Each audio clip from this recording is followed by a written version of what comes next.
துதிக்கிறோம் துதிக்கிறோம்.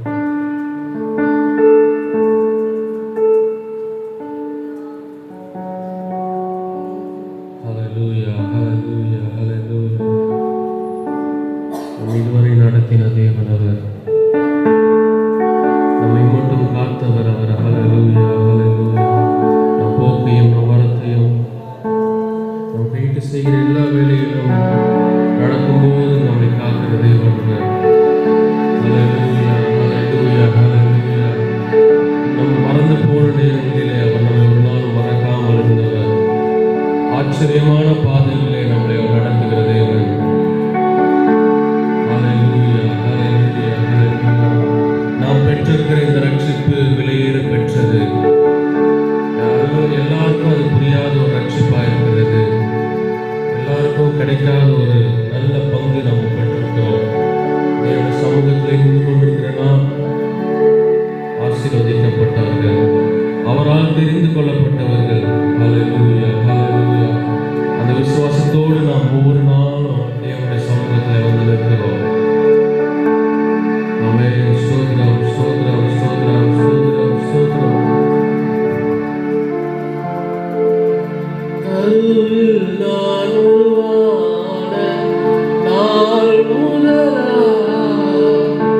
கருத்தாக என்னை காக்கும் கர்த்தர் இவர். கருவில் நான் உருவான நாள் முதலா கருத்தாக என்னை காக்கும் கர்த்தர் இவர். இது என்னை சூழ்ந்த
ஜீவனோடு நின்று கொண்டிருக்கிறோம். நம்மோடு சேர்ந்தவர்கள் நம்மோடு அநேக பேர் இன்றைக்கு இல்லாமல் இருக்கிற நேரத்தில் நாம் நிற்கிறோம். அவரை துதிக்க வந்திருக்கிறோம், நன்றி செலுத்த வந்திருக்கிறோம் அப்படின்னு சொன்னால் அவர் நம்ம நினைத்திருக்கிறார். என்னையும் உங்களையும் வந்திருக்கிற ஒவ்வொருவரையும் நினைத்திருக்கிறார். அவரே நாம் துதிக்க வந்திருக்கிறோம். இன்றைக்கு கண்களை மூடி இன்னும் கொஞ்ச நேரம் நாம் துதிக்க போகிறோம்.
எப்பக்கும் நாங்கள் நெருக்கப்பட்டாலும் ஒடுங்கி நாங்கள் போகிறதே இல்லை. அப்பா எல்லாரும் சொல்லாமா?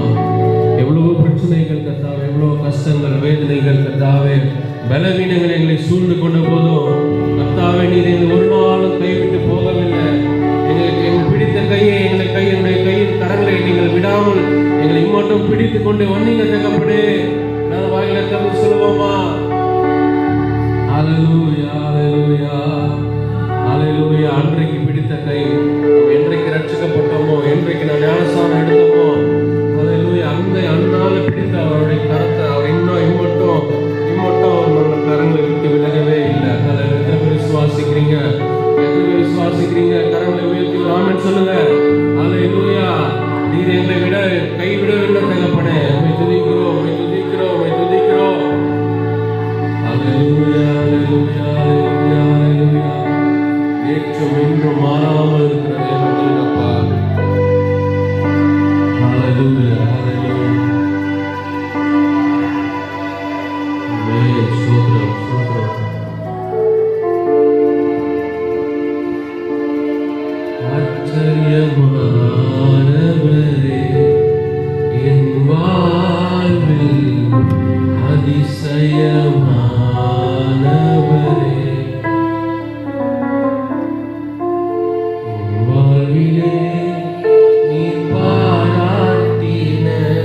இவ்வளவும் நான் தனியும் இல்லை. வாழ்விலே நீ பாராட்டின எல்லாரும் சொல்லுவோமா? தயவுக்கெல்லாம் நான் பார்த்திருந்த இதுவரையில் நீ தாங்கி நடத்த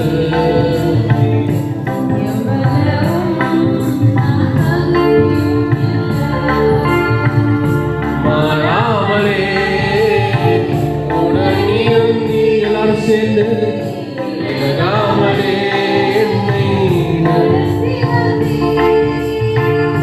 மாறாமலே உடனிருந்து விலகாமலே என்னை நடத்தி வந்தீ. ஆச்சரியமானவரே எல்லாம் சேர்ந்து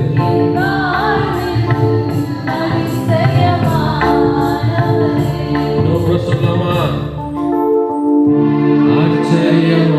ஆச்சரியமானவரே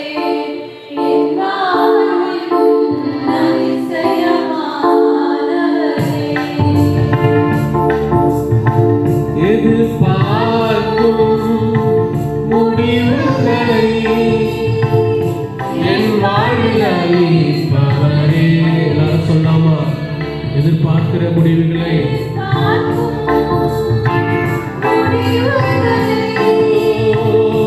என் வாழ்வில் அளிப்பவரே.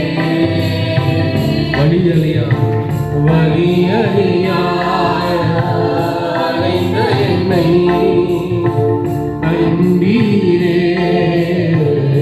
உம் கண்களா. வழியலியா அலைந்த என்னை உம் கண்களா. ஆச்சரியமானவரே என் வாழ்வில் அதிசயமானவரே. எல்லாரும் வாயில திறந்து பாடுவோம். ஆச்சரியமானவரே என் வாழ்வில் அதிசயமானவரே.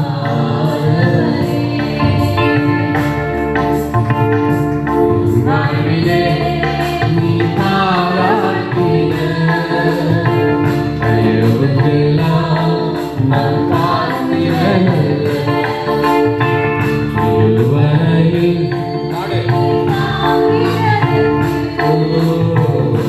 இவ்வளவும் நான் தகுதியும் இல்லை. மாறாமலே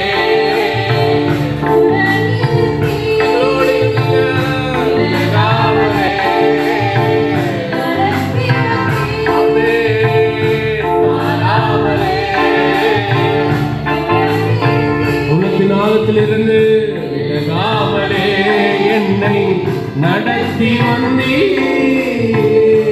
ஆச்சரியமான ஆச்சரியமான தேவன் நீங்கப்பா. துதிக்கிறோம் நல்லவரப்பா. ஆச்சரியமானவரே அதிசயம் சருக்குகளிலோ கண்ணீரிலோ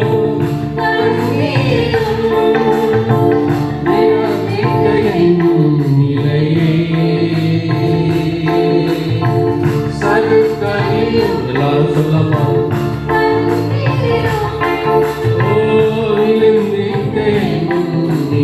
பாடுங்க பாடு. துன்பங்கள் கண்ட மக்களுக்கு சரியாக என்னை மகிழ செய்யும்.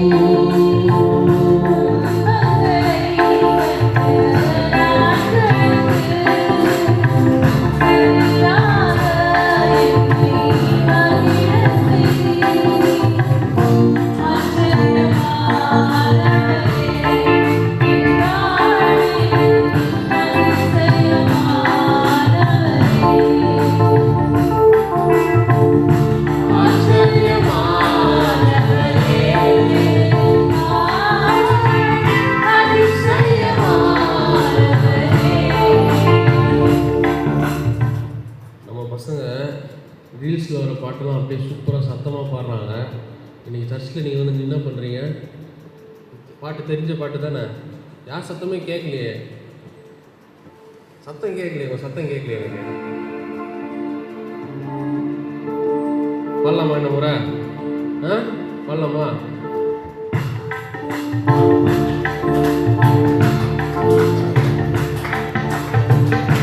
ஆச்சரியமானவர்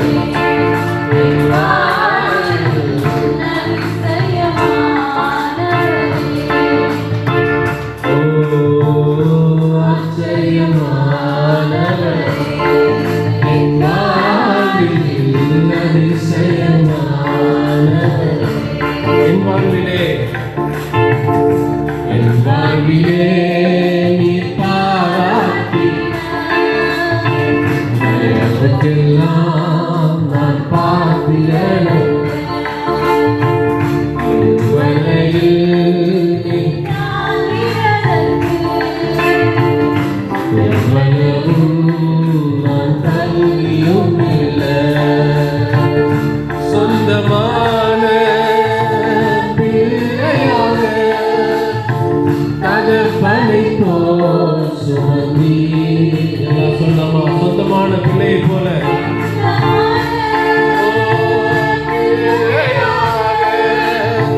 தகப்பனை போல் சுமந்தி இமை பொழுதும் என்னை விலகினாலும் இரக்கங்களால் என்னை சேர்த்துக் கொள்வீர். இமை பொழுதும் என்னை விலகினாலும் இரக்கங்களால் என்னை ஆச்சரியமான எல்லாம் சத்தமா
கண்களை மூடலாம்.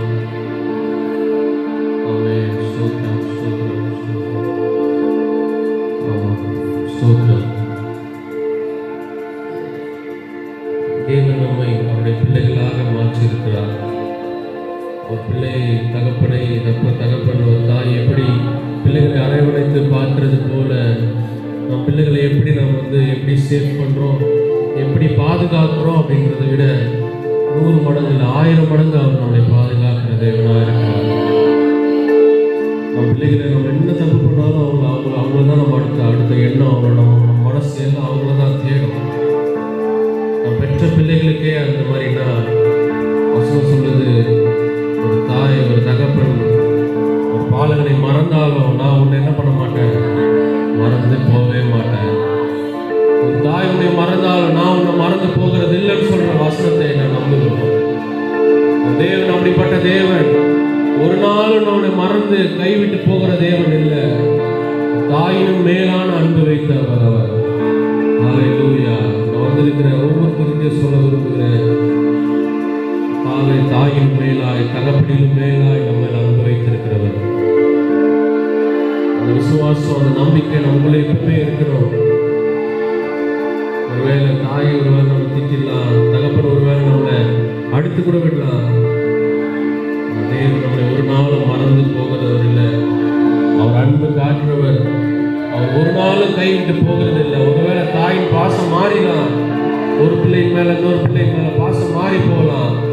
தேவனுடைய அன்பு ஒரு நாளும் மாறி போகிறது இல்லை. ஆமா, ஒரு நாளும் அவர் நம்மளை பசியினால விட போறது தேவன் இல்லை. ஒரு நாளும் அவர் நம்மளை கைவிட்டு நீ எப்படியாவது கஷ்டப்படுன்னு சொன்னவர் கிடையாது. ஒரு நாளும் நம்மளை இந்த காசு உனக்கு கிடைக்காது, பணம் உனக்கு கிடைக்காது, உனக்கு நான் கொடுக்க மாட்டேன்னு சொல்றவர் அவர் கிடையாது. எல்லா விஷயம் அந்த நேரத்தில் உங்களுக்கு கொடுக்கிறவர், அந்த நேரத்தில் கொடுக்கிறவர். அவர் நேரம், அவருக்குன்னு ஒரு நேரம் இருக்கு. அவருடைய கரத்தில் நம்ம அடங்கி இருக்கணும். அவருடைய விசுவாசத்தில் இன்னும் பலப்படணும். அவருடைய வழியில இன்னும் நடக்கணும். அவருடைய சமூகத்தை விட்டு ஒரு நாளும் விலகி போகவே கூடாது. ஒரு தகப்பன் ஒரு தாய் வீட்டில் ஒரு பிள்ளை சேர்றது போல சேர்ந்து கொண்டே இருக்க வேண்டும். அந்த தொடர்பு இல்லாமல் போச்சுன்னா அந்த குடும்பத்திற்கு, அந்த பிள்ளைக்கு என்ன இல்லாமல் போயிடும், தொடர்பு இல்லாமல் போயிடும். அது போலதான் சபையும். ஒவ்வொரு நாளும் நம்ம சபையில உட்கார்ந்து தேவனை துதிக்க, நம்மளுக்கு அன்பு வைத்த தேவனை நாம் துதிக்க வரோம். அது பெரிய பாக்கியம், அது பெரிய சாக்கியமா இருக்கிறது. ஹல்லேலூயா, ஹல்லேலூயா. தாயினும் மேலாய் அன்பு வைத்த தேவனை தான் நாம் துதிக்க வந்திருக்கிறோம். ஆமென். ஒரு நாளும் நம்மை விட்டு விலகுவதில்லை, உன்னை கைவிடுவதில்லை சொன்ன தேவனை தான் நாம் துதிக்க வந்திருக்கிறோம். எந்த கவலையா இருந்தாலும், எவ்வளவு பிரச்சனையா இருந்தாலும் அவரிடத்துல வைப்போம். அவர் நமக்கு ஜெயத்தை தருவார். ஆமென், ஆமென். ஜெயம் கொடுக்கிற தேவன் அவர். ஆமென். எத்தனை பேர் விசுவாசிக்கும் கரங்களை உயர்த்தலாம்னு சொல்லுங்க. ஆமென். நமக்கு ஜெயம் கொடுக்கிற தேவன் அவர். ஆமென். கையில உயர்த்துங்க கைய. ஆமென். நமக்கு ஜெயம் கொடுக்கிற தேவன் அவர். ஆமென், ஆமென். ஸ்தோத்திரம். கண்களை மூடுவோம். தகப்பனே, இந்த நாளுக்காக ஜெபிக்கிறோம். கர்த்தாவே, இந்த ஆலய ஆராதனை நேரத்திலே கர்த்தாவின் சமூகத்தில் வந்திருக்கிற என்னையும் எங்களையும் சமூகத்தில் நாங்கள் ஒப்பு கொடுத்து ஜெபிக்கிறோம். கர்த்தாவை வழி நடத்துங்க, பாதுகாத்துக் கொள்ளுங்க. வந்திருக்கிற ஒவ்வொருவரையும் ஆசீர்வதிங்க, தேவைகளை சந்திங்க, பலவீனங்களை பெறனாக மாற்றுங்க. தேவையாக இருக்கிற பண தேவைகள், பொருள் தேவைகள் கர்த்தாவே, மனித தேவை நீங்கள் உண்டு பண்ணுங்க தகப்பனே. படிக்கிற சிறு பிள்ளைகளுக்கு நல்ல ஞானத்தை கொடுங்க. நாளத்தின் வளர்ச்சியை கர்த்தாவே நீங்கள் கட்டளையிடுங்க தகப்பனே. பெற்றோருக்கும் கர்த்தாவே சபைக்கும் கீழ்ப்படிந்த இருக்கிற பிள்ளைகளாய் மாற்றுங்க. வாலிப பிள்ளைகளையும் நீங்கள் ஆசீர்வதிங்க, பெரியோரை ஆசீர்வதிங்க. கர்த்தா, பலவீனமாக இருக்கிற ஒவ்வொருவரும் நீங்கள் ஆசீர்வதிங்க. சபைக்கு வர முடியாமல் இருக்கிறவர்களை கர்த்தா கொண்டு வந்து சேருங்க, தடைகளை மாற்றுங்கப்பா. இப்படி காரணம் எங்களோடு எங்களை தாங்க வேணுமாய் ஜெபிக்கிறோம். இயேசுவின் மூலம் ஜெபிக்கிறோம் எங்கள் நல்ல பிதாவே. ஆமென். சங்கீத பகுதியை நம்ம எடுக்கலாம்.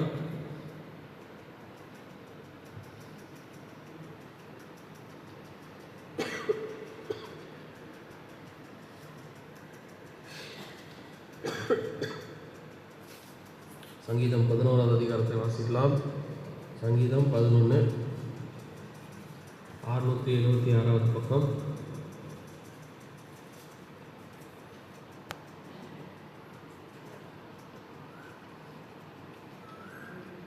எடுத்துட்டீங்களா?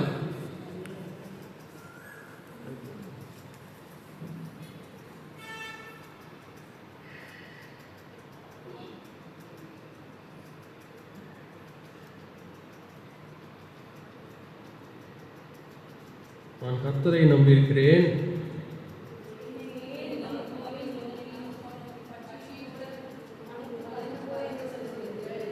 இதோ துன்மார்க்கன் என்னை வளைத்து செம்மையான இதயத்தார் மேல் என்படி தங்கள் அம்புகளை நானிலே தொடுகிறார்கள்.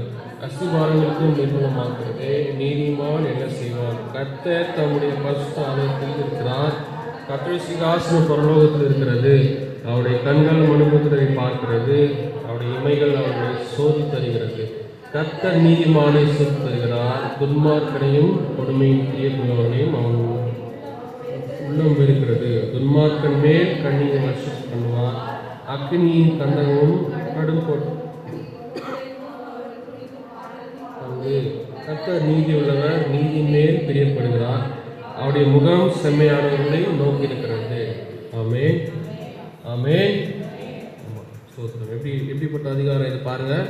எப்படிப்பட்ட அதிகாரம்? நீதிமான்கள் மேல் அவர் என்ன பண்ணாரு? கர்த்தர் நீதிமானை சோதித்து வருகிறார். 5வது வசனம், துன்மார்க்கனையும் கொடுமையில் பிரியமுள்ளவனையும் அவர் உள்ள என்ன பண்ணுது? ஆமாம். துன்மார்க்கர்னா யாரு? அதாவது சொல்லுங்க. துன்மார்க்கர்னா யாரு? மற்ற நேரத்தில் தான் சவுண்டாக பேசுறீங்க. பிரியமாய் ஏதாவது ஒரு எக்ஸாம்பிள் சொல்லுங்களேன். அதுக்கு தெரியலையா? துன்மார்க்கன்னா யாரு? பொய் சொல்றவங்க, அப்புறம் நிறைய விஷயங்கள் பண்றவங்க.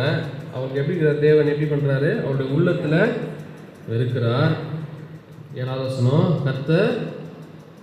கர்த்தர் நீதி உள்ளவர் படுவார், அவருடைய முகம் நோக்கி இருக்கிறது. ஆமென். ஆமாம். இந்த மாதத்துக்கான வாக்குத்தத்த வசனம் யாராவது சொல்ல முடியுமா? 1ஆம் தேதி காலை 6லேருந்து 7 மணி வரைக்கும் வாக்குத்தத்த ஆராதனை நடந்தது. அதற்கான வசனம், இந்த மாதத்திற்கான வசனம், பயப்படாதிருங்கள். என்னது? பயப்படாதிருங்கள். என்ன போகிறதில்லை? உங்கள் மாவு எண்ணெய் உங்கள் வீட்டில் குறைவு வர போகிறதில்லை. ஆமென். ஜூன் மாதம் நமக்கு என்ன பண்ண போகிறதில்ல? நம்ம பாக்கெட்லேருந்து காசு என்ன பண்ண போகிறதில்ல? குறைய போகிறதில்ல. ஆமென். ஆமாம். விசுவாசமாக இருக்கணும். ஆமாம். எப்படி இருக்கணும்? அந்த ஸ்திரீயை பார்த்து நான் சொல்கிறார், பயப்படாத, என்ன பண்ணு, நீ சொல்கிற மாதிரியே செய்ய, எனக்கு மட்டும் என்ன பண்ணு, கொடுத்துரு. என்ன ஆகும் உனக்கு? என்ன ஆகும்? எல்லாம் தெரிஞ்ச கதை தான். என்ன பண்ணாது? இந்த பட்டினி பஞ்சம் முடிகிற வரைக்கும் என்ன ஆகாது? உங்கள் வீட்டில் எண்ணெயும் மாவும் என்ன பண்ணாது? குறையாது. நம்ம இந்த மாதம் முழுசும் என்ன பண்ண போகுது? ஆசீர்வாதம் அப்படி ஃபுல்லாக இருக்க போகுது. அந்த எண்ணெயும் அரிசி என்ன பண்ண போகுது? ஃபுல்லாக இருக்க போகுது. பயப்படாதிருங்கள் அப்படின்றது தான் நம்ம இந்த 1வது நாளில் வாசித்தோம். நம் கண்களில் மூடி கர்த்தருக்கு ஸ்தோத்திரம் செலுத்தலாம். ஸ்தோத்திரம், ஸ்தோத்திரம், ஸ்தோத்திரம், ஸ்தோத்திரம். கர்த்தாவே, நீர் எங்கள் மேலே கர்த்தாவே வைத்திருக்கிற தயவு கிருபைக்காக நன்றி. கர்த்தா, நீர் எங்களுக்கு கொடுத்த வசனத்திற்காக நன்றி. அப்பா, உண்மை நாங்கள் துதிக்கிறோம். ஆசீர்வதிங்க, வழி நடத்துங்க, பாதுகாத்து கொள்ளுங்க. இயேசுவின் மூலம் ஜெபிக்கிறோம் எங்கள் நல்ல பிதாவே. ஆமென். ஆமென். கர்த்தர் நல்லவர், ஆகவே தான் நம்மை அதிகமாக நேசிக்கிறார். அல்லேலூயா. எங்கு நேசிப்பு, அன்பு, பாசம் இருக்குதோ அங்கே என்ன இருக்கும்? கடிந்து கொள்ளுதலும் இருக்கும். வேதம் அதை தான் சொல்லுது. எங்கு அன்பு இருக்கும், அரவணைப்பு இருக்கும், அடியும் இருக்கும், சட்டங்களும் திட்டங்களும் இருக்கும். நம் சமுதாயத்திலே சட்டம் இல்லை என்றால், சட்டம் இருக்கும்போதே ஒழுங்கு நடவடிக்கை சரியில்லாத போது ஒரு மனித சமுதாயம் என்றால் அங்கே என்ன இருக்கணும்? சட்டங்களும் திட்டங்களும் கண்டிப்பாக. ஆகவே இனிமேல் நமது சபையிலே பிரசங்கத்துக்கு முன்னால் இது மாதிரி ஒரு திட்டங்கள் இனிமேல் நடத்தும், கண்டினியூ பண்ணியாத. ஏன்னா நான் ஒரு உங்களுக்கு விளக்கம் தரும்போது தான் யோசனை பண்ணேன். நம்ம 1000 பிரசங்கம் பண்ணி யாரும் என்ன செய்யலை? கீப்பப் பண்ணுறதில்ல. ஒழுங்கினமாக இருக்கிறதுனால இந்த அறிவுரைகள் கண்டிப்பாக வேணும். அறிவுரைகள் கண்டிப்பாக வாரம் டெய்லி எடுக்கலாம் நினைக்கிறேன். ஒவ்வொரு கூடுகையிலும் ஒரு 15 நிமிஷம் 10 நிமிஷம் ஆச்சு, பரவாயில்ல. ஒழுக்கம் தான் முக்கியம். ஒழுக்கம் முக்கியம். ஒரு நல்ல டீப்பாக ஆராய்ச்சி 2 நாள் தூக்கம் இல்லாமல் ஒரு பிரசங்கம் பண்ணாலும் ஒழுக்கமின்மையை தான் நம்ம பார்க்கணும். ஆகவே கடிந்து கொள்ளுதல் நல்லதா இல்லையா? நீ என்ன சொன்னாலும் நான் கிட்டத்தட்ட அது வேறு விஷயம். அது அவர் தனிப்பட்ட விருப்பங்கள், ஆண்டவரிடத்தில் அவர்களோடு இருக்கிற ஐக்கியத்தை காண்பிக்கும். ஆனால் சபையின் ஒழுங்கு என்பதை கண்டிக்க வேண்டும், சொல்லணும். இன்னைக்கு சொன்னதுனால எதனா மனக்குறைவு இருக்குதா? இருக்குன்னா இருந்தால் சொல்லுங்கள். நீங்கள் ஒத்துக்கிறீங்க பாருங்கள். ஏன்னா நாம் என்ன செய்யலை, ஒழுங்கமாக இல்லை என்பதை அது, ஏன்னா அது செய்கிறவங்களுக்கு தான் தெரியும் கஷ்டம். ஆண்டவர் கொடுத்த ஊழியம், ஆண்டவர் கொடுத்த பொறுப்பு, அதை நிறைவேற்றும்படி தனக்கு என்ன இருக்குதோ, வேலை இருந்தாலும் சரி, தனக்கு தூக்கம் இல்லைனாலும் சரி, தனக்கு வேறு ஒரு அலுவல் முக்கியமாக இருந்தாலும் சரி, ஊழியம் இங்கே நடக்குது. சபை ஆராதனை முறைகள் அந்த கேலண்டரில் என்னென்ன ஃபிக்ஸ் பண்ணியிருக்கணும்னு நிறைய பேருக்கு தெரிந்து கூட கிடையாது. சிலர் வீட்டில் அது கூட இருக்காது. இப்போது எத்தனை பேர் வீட்டில் நம்முடைய சபை காலண்டர் இருக்குது? தினம் பார்க்குறீங்களா? வசனத்தை படிக்கிறீங்களா? சபை ஜப நேரத்தில் அந்த இருக்கிற நிகழ்ச்சிகள் 1, 2, 3, 4, 5, 6, 7 நிகழ்ச்சிகளுக்காக என்னைக்காவது ஜெபிச்சிருக்கிறவன் வருஷம் போட்டு இந்த நாள் ஆச்சு. அது அசால்ட். அப்படியே நம்ம நோக்கமெல்லாம் என்ன? நம்ம காலையில் எழுப்பணும், வீடு வாசலில் வளைக்கணும், நம்ம அரேஞ்ச் பண்ணணும், நம்முடைய பள்ளிக்கூடமானாலும் பயிற்சியானாலும் வேலையானாலும் வருமானம், இதுதான் நம்முடைய ஓட்டமும் பிரயாசமுமாக இருக்கிறது. ஆகவே இதுபோல் கண்டிப்பான எச்சரிப்பின் வார்த்தைகள், ஒழுங்கு நடவடிக்கைகள் கண்டிப்பாக வேண்டும். இதை நான் வரவேற்கிறேன், அதற்கு நான் ஆமோதிக்கிறேன். எத்தனை பேர் அதை ஆமோதிக்கிறீங்க? கரங்களை உயர்த்தியாலே இல்லையா சொல்லுங்கள். ஆமோதிக்காதவர்கள் மற்றவர்களால் என்ன செய்ய போறீங்க? என்ன செய்ய போறீங்க? சிந்தனை சரியாக இருக்க வேண்டும். ஆலயத்தில் வந்தால் சிந்தனை சிதறவிடக்கூடாது. இப்போது கேட்குற கேள்வி கூட அநேகர் பதில் சொல்ல முடியவில்லை. ஆகவே அதை உங்கள் பொறுப்பாக விடுகிறேன். போனவர்களெல்லாம் போயிட்டாங்க, அவங்கள நம்ம வலை போட்டு கூட பிடிச்சாலும் அந்த வலையில் மாற்றங்களா இல்லை. ஆகவே இருக்கிற நீ அந்த இடத்துக்கு போயிடாத. எந்த இடத்துக்கு? இப்போ இல்லாமல் இருக்கிறாங்களே அந்த இடத்துக்கு போகாத. ஆகவே நீ உன்னை ஸ்டடி பண்ணிக்க. நானும் அதை தான் உங்களுக்கு சொல்லுகிறேன் பிரசங்கத்துக்கு முன்பாக. அல்லேலூயா, அல்லேலூயா. நம்மை நாம் பலப்படுத்திக் கொள்ளலாம். ஏனென்றால் வசனம் நமக்கு நிறைய இருக்கிறது. நம்மை பலப்படுத்துகிற கிறிஸ்து என்று நம்ம சொல்லுகிறோம். உன் பலவீனத்தில் என் பலன் இருக்கு. எந்த பலவீனமானாலும் ஆண்டவராக இயேசு கிறிஸ்து நம்ம என்ன செய்கிறார்? பலன் தருகிறார், தாங்குகிறார், நம்மை தப்புவிக்க செய்கிறார், நமக்கு ஆலோசனை சொல்லுகிறார். ஆகவே நாம் எல்லாரும் வசனத்தை எடுக்கிறோம். நமக்கெல்லாம் பைபிள் தெரியும். வேதத்தில் வசனங்களை வாசிங்க, கொடுக்குற செய்திகளை கேளுங்க, ஆலோசனைகளின் படி நடக்க பிரயாசப்படுங்க. அப்போ தான் சமுதாயத்தில் நாம் நிலையாய் சட்ட திட்டங்களுக்கு போக முடியும். ஆமென். ரூல்ஸ் அண்ட் ரெகுலேஷன், சட்ட திட்டங்கள் தெரியாமல் ஒருவன் சாலையிலே பயணிக்க முடியாது. விமானம் ஓட்டுவேன் என்று சொன்னால் அதற்கு சில விதிமுறைகள் இருக்கிறது. அதை ஓட்டுறது விமானம் ஓட்ட முடியும். கப்பல் பயமே இல்லைப்பா, 4 வீலர் எங்கன்னா கவுந்துடும். ஆனால் கடல் மேலே வண்டி நான் கப்பல் ஓட்டிடும், கப்பல் ஒன்று வாங்கிக்கிறேன், நீ சவாரி செஞ்சேன்னா அதுக்கும் பல சட்டத்திட்டங்கள் இருக்கத்தான் செய்கிறது. ஆகவே ஆவிக்குரிய ஓட்டம் ஒரு சட்ட திட்டங்களுக்குள் இருக்கிறது, ஒரு சபையின் கட்டு திட்டங்களுக்குள் இருக்க வேண்டும். அப்போ தானே சபை நடத்துறவங்களுக்கு ஒரு மரியாதையாவது நீங்கள் தரீங்கன்றது. அவங்களுக்கு உடம்பு தானே, சரீரம் தானே, அவங்க சலிக்காமல் இருக்கணும்ல. அது காரணம் என்ன? சபையார் தான். 3 பேர் மாத்திரம் இங்கே வரும். ஏன்னா பிதா, குமாரன், பரிசுத்த ஆவியானவர் எப்போதும் இங்கே நிரம்பி இருப்பாங்க. மற்றவங்களாம் எங்கே இருக்கிறோம்? பதறி சிதறி இருக்கு. ஒரு மனம் ஒற்றுமை ஏக சிந்தை எங்கு உண்டோ அங்குதான் ஆசீர்வாதம் புறப்படும். சபையில் எழும்புகிற ஆசீர்வாதங்களை திளத்தி எழுந்தால் தான், அதிலே நாம் நினைந்தால் தான் நம் குடும்பத்தில் போய் ஆசீர்வாதமாக வாழ முடியும். இங்கு விடுதலையை நாம் பெற்றுக்கொண்டு அந்த விடுதலையின் அபிஷேகம் இருந்தால் தான் நம் குடும்பத்தில் விடுதலை இருக்க முடியும். சபையிலே நீ விடுதலை பெறாமல், அபிஷேகிக்கப்படாமல் நீ எங்கேயும் வெற்றி பெற முடியாது. அல்லேலூயா. ஆகவே மிக ஜாக்கிரதையாக இருங்கள். என்ன இவங்க சொல்கிறாங்கன்னு சொல்லிட்டு போட்டோம் அப்படின்லாம் நினைக்காதீங்க. அதுக்காக கொஞ்சம் சிந்தனை செய்யுங்கள். அல்லேலூயா. சோர்ந்து போகாதுங்க. கர்த்தர் நம்மை பலப்படுத்துவார், சகாயம் பண்ணுவார், தப்பு வைப்பார். சகரியாவின் புத்தகத்தை புரட்டலாம். 10:6 எல்லாரும் எடுங்க. 10:6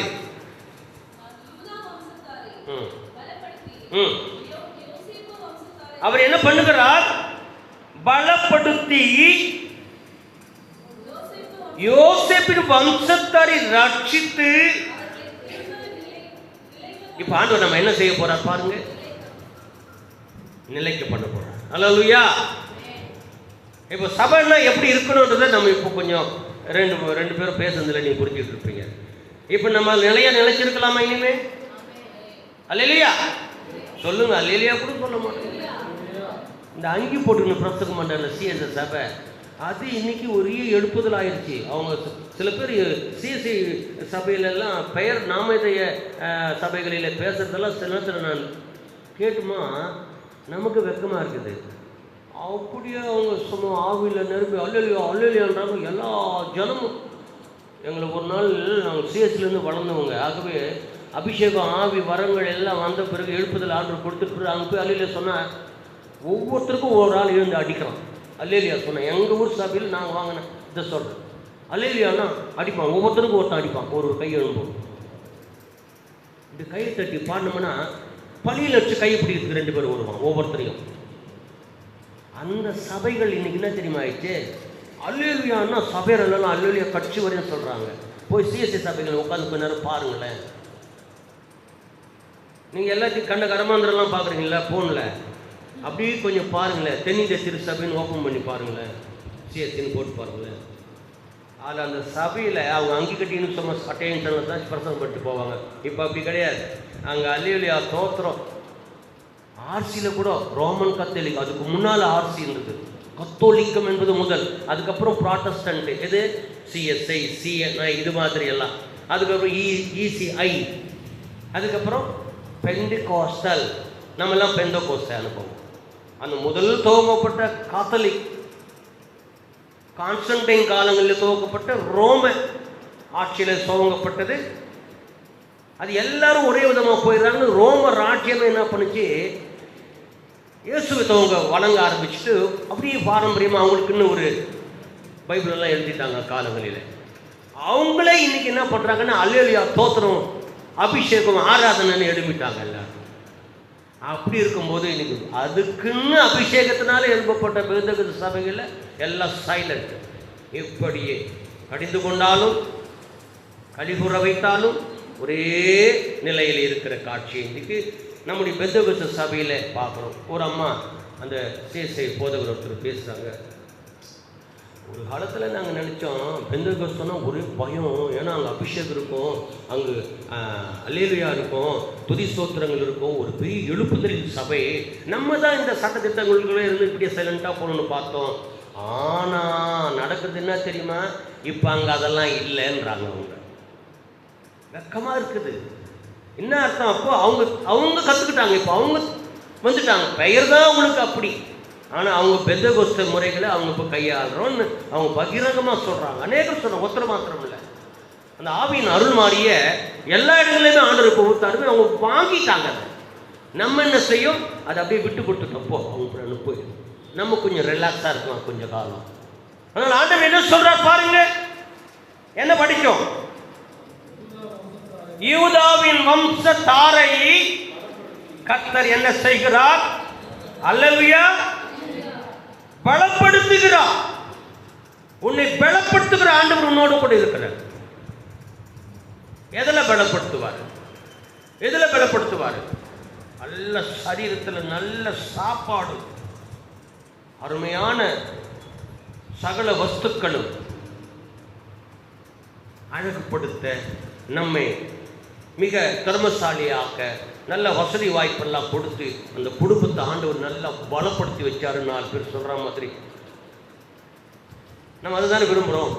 நல்லா இருக்கணும், ஸ்டைலிஷ்டாக இருக்கணும், நல்ல லேட்டஸ்ட் மாடல் என்னென்ன இருக்குதோ அதெல்லாம் சாப்பிடணும், நல்லா வாக்கிங் போகணும், பார்க்கிங் போகணும், இன்னொன்று சொல்கிறது ஷாப்பிங் போகணும். இது மாதிரி அந்த பேஷனாக அந்த மாற்றிக்கிட்டோம்னா அப்போ நம்மளாம் என்ன நல்லா ராயலாக இருக்கிறோம். 4 பேர் பஸ்ஸில் எப்படி இருக்கிறோம், நல்லா ரைட் ஓகே, ஒரு கார் வாங்கிக்கணும், அதில் போகணும், டெய்லி வண்டி எடுக்கணும், அப்படி உட்காந்து 2 ஃப்ரெண்டு வரணும், ஹாய் என்னணும், அப்படி சுற்றணும். ஆனால் கிறிஸ்துவங்களுக்கு இது தடை பண்ணப்பட்டிருக்கிறது. அல்லேலூயா, ஆவிக்குரியவங்களுக்கு தடை பண்ணப்பட்டிருக்கிறது. இதுதான் இந்த வழி தடை செய்யப்பட்டிருக்கிறது. மாற்று வழியாக செல்லவும் நாம் என்ன செய்ய முடியும், மாற்று வழி நம்ம எல்லாம் திரும்பி போயிடணும், அந்த வழியில் போகக்கூடாது. அது என்ன தெரியுமா, துன்மார்க்குடைய ஆலோசனை நடவாமலும், பாவில வழி நில்லாமலும், பரியாசக்கார உட்காரத்தில் உட்காராமலும், திரும்பி வந்து கர்த்தருடைய வேதத்தில் தியானமாக இருக்கணும் நம்ம எல்லாம். அல்லேலூயா, அந்த பாதை துன்மார்க்கம், பாவிகள், பரியாசக்காரர், நண்பர்கள், சுகபோக பிரியர், அசுத்த கிரியைகள் நடப்பிக்கிறவர்கள். ஆனால் அவனோ கர்த்தருடைய வேதத்தில் பிரியம்னா அங்கே போகக்கூடாது. அந்த வழியில் போனால் அது கர்த்தருக்கு பிரியம் இல்லை. அப்படியே டேர்ன் பண்ணி யூ டர்னோ இல்லை ரைட் டர்னோ எடுத்து நீ ஒரு வழியில் போகணும். அதுதான் கிறிஸ்தவ மார்க்கம். அல்லேலூயா. இப்போ நம்ம டைரக்ஷன்லாம் எங்கே இருக்குது? நம்ம நோக்கமெல்லாம் எங்கே இருக்குது? அந்த பரியாசக்கார உட்காரும் இடத்தில் உட்காரணும், அசுத்த கிரியைகள் நடப்பிக்கிற இடத்திலே உட்காரணும். அநேக கிறிஸ்தவருடைய வழிகள் மார்க்கம் இதில் தான் போய்கிட்டு இருக்கிறது. கர்த்தர் நம்ம என்ன தெரியுமா செய்கிறாரு? உன்னை நான் என்ன செய்ய போகிறேன்? உன்னை நான் என்ன செய்ய போகிறேன்? பலப்படுத்த போகிறேன். அல்லேலூயா. அதை வாசிக்கணும். பலப்படுத்தி ரட்சிப்பை தருகிறார். பார், கர்த்தர் நமக்கு என்ன தருகிறார்? ரட்சிப்பை தருகிறார். அல்லேலூயா. ஆமென். யூதா வம்சத்தாரை பலப்படுத்தி 12 கோத்திரத்திலே இந்த கோத்திரங்களை பற்றி ஆண்டவர் சொல்றார். யூதா கோத்திரமே, உன்னை நான் என்ன செய்ய போகிறேன்? பலப்படுத்த போகிறேன். பலப்பட போகிறேன். பலம் நல்ல வெயிட்டா நம்ம ஆக்க போறார் ஆண்டவர். எதிலே? அபிஷேகத்தினாலே. அல்லேலூயா. ஆசீர்வாதங்களாலே. அல்லேலூயா. இந்த மாத வாக்குத்தத்தத்தை நான் படிச்சேன். பயப்படாதே. எதுக்கு நீ பயப்பட போற? இந்த மாதம் துவங்குது. அரிசிக்கு என்ன பண்றது, பருப்புக்கு என்ன பண்றது? பரவாயில்ல. ஆனா அந்த அம்மா வீட்டில், விதவையின் வீட்டில் என்ன இல்லை? என்ன இல்லை? குறையே கிடையாது. ஏன்? ஒரு தீர்க்கதரிசி எலியாவுடைய வார்த்தைக்கு கீழ்ப்படித்த விதவை. நம்ம இன்னைக்கு சொல்லுவோமா? இன்னைக்கு அப்படி ஒரு தீர்க்கதரிசி ஒரு ஊழியக்காரர் போய் கேட்கத்தான் முடியுமா? முடியாது. ஆமென். தீர்க்கதரிசிகளின் நாட்கள் அது. தீர்க்கதரிசிகளின் காலம். ஒரு ராஜா இஸ்ரவேலையோ ஆண்டு கொண்டிருக்கிற போது அங்கு தீர்க்க தரிசனம் கண்டிப்பாக வேண்டும் என்று தான் ஆண்டவர் தீர்க்க தரிசிகளை கொண்டு போட்டார். ராஜா இருப்பார், ஆண்டவரால் அபிஷேகம் பண்ணப்பட்ட ராஜா இருப்பார், தீர்க்கதரிசியும் இருப்பார்.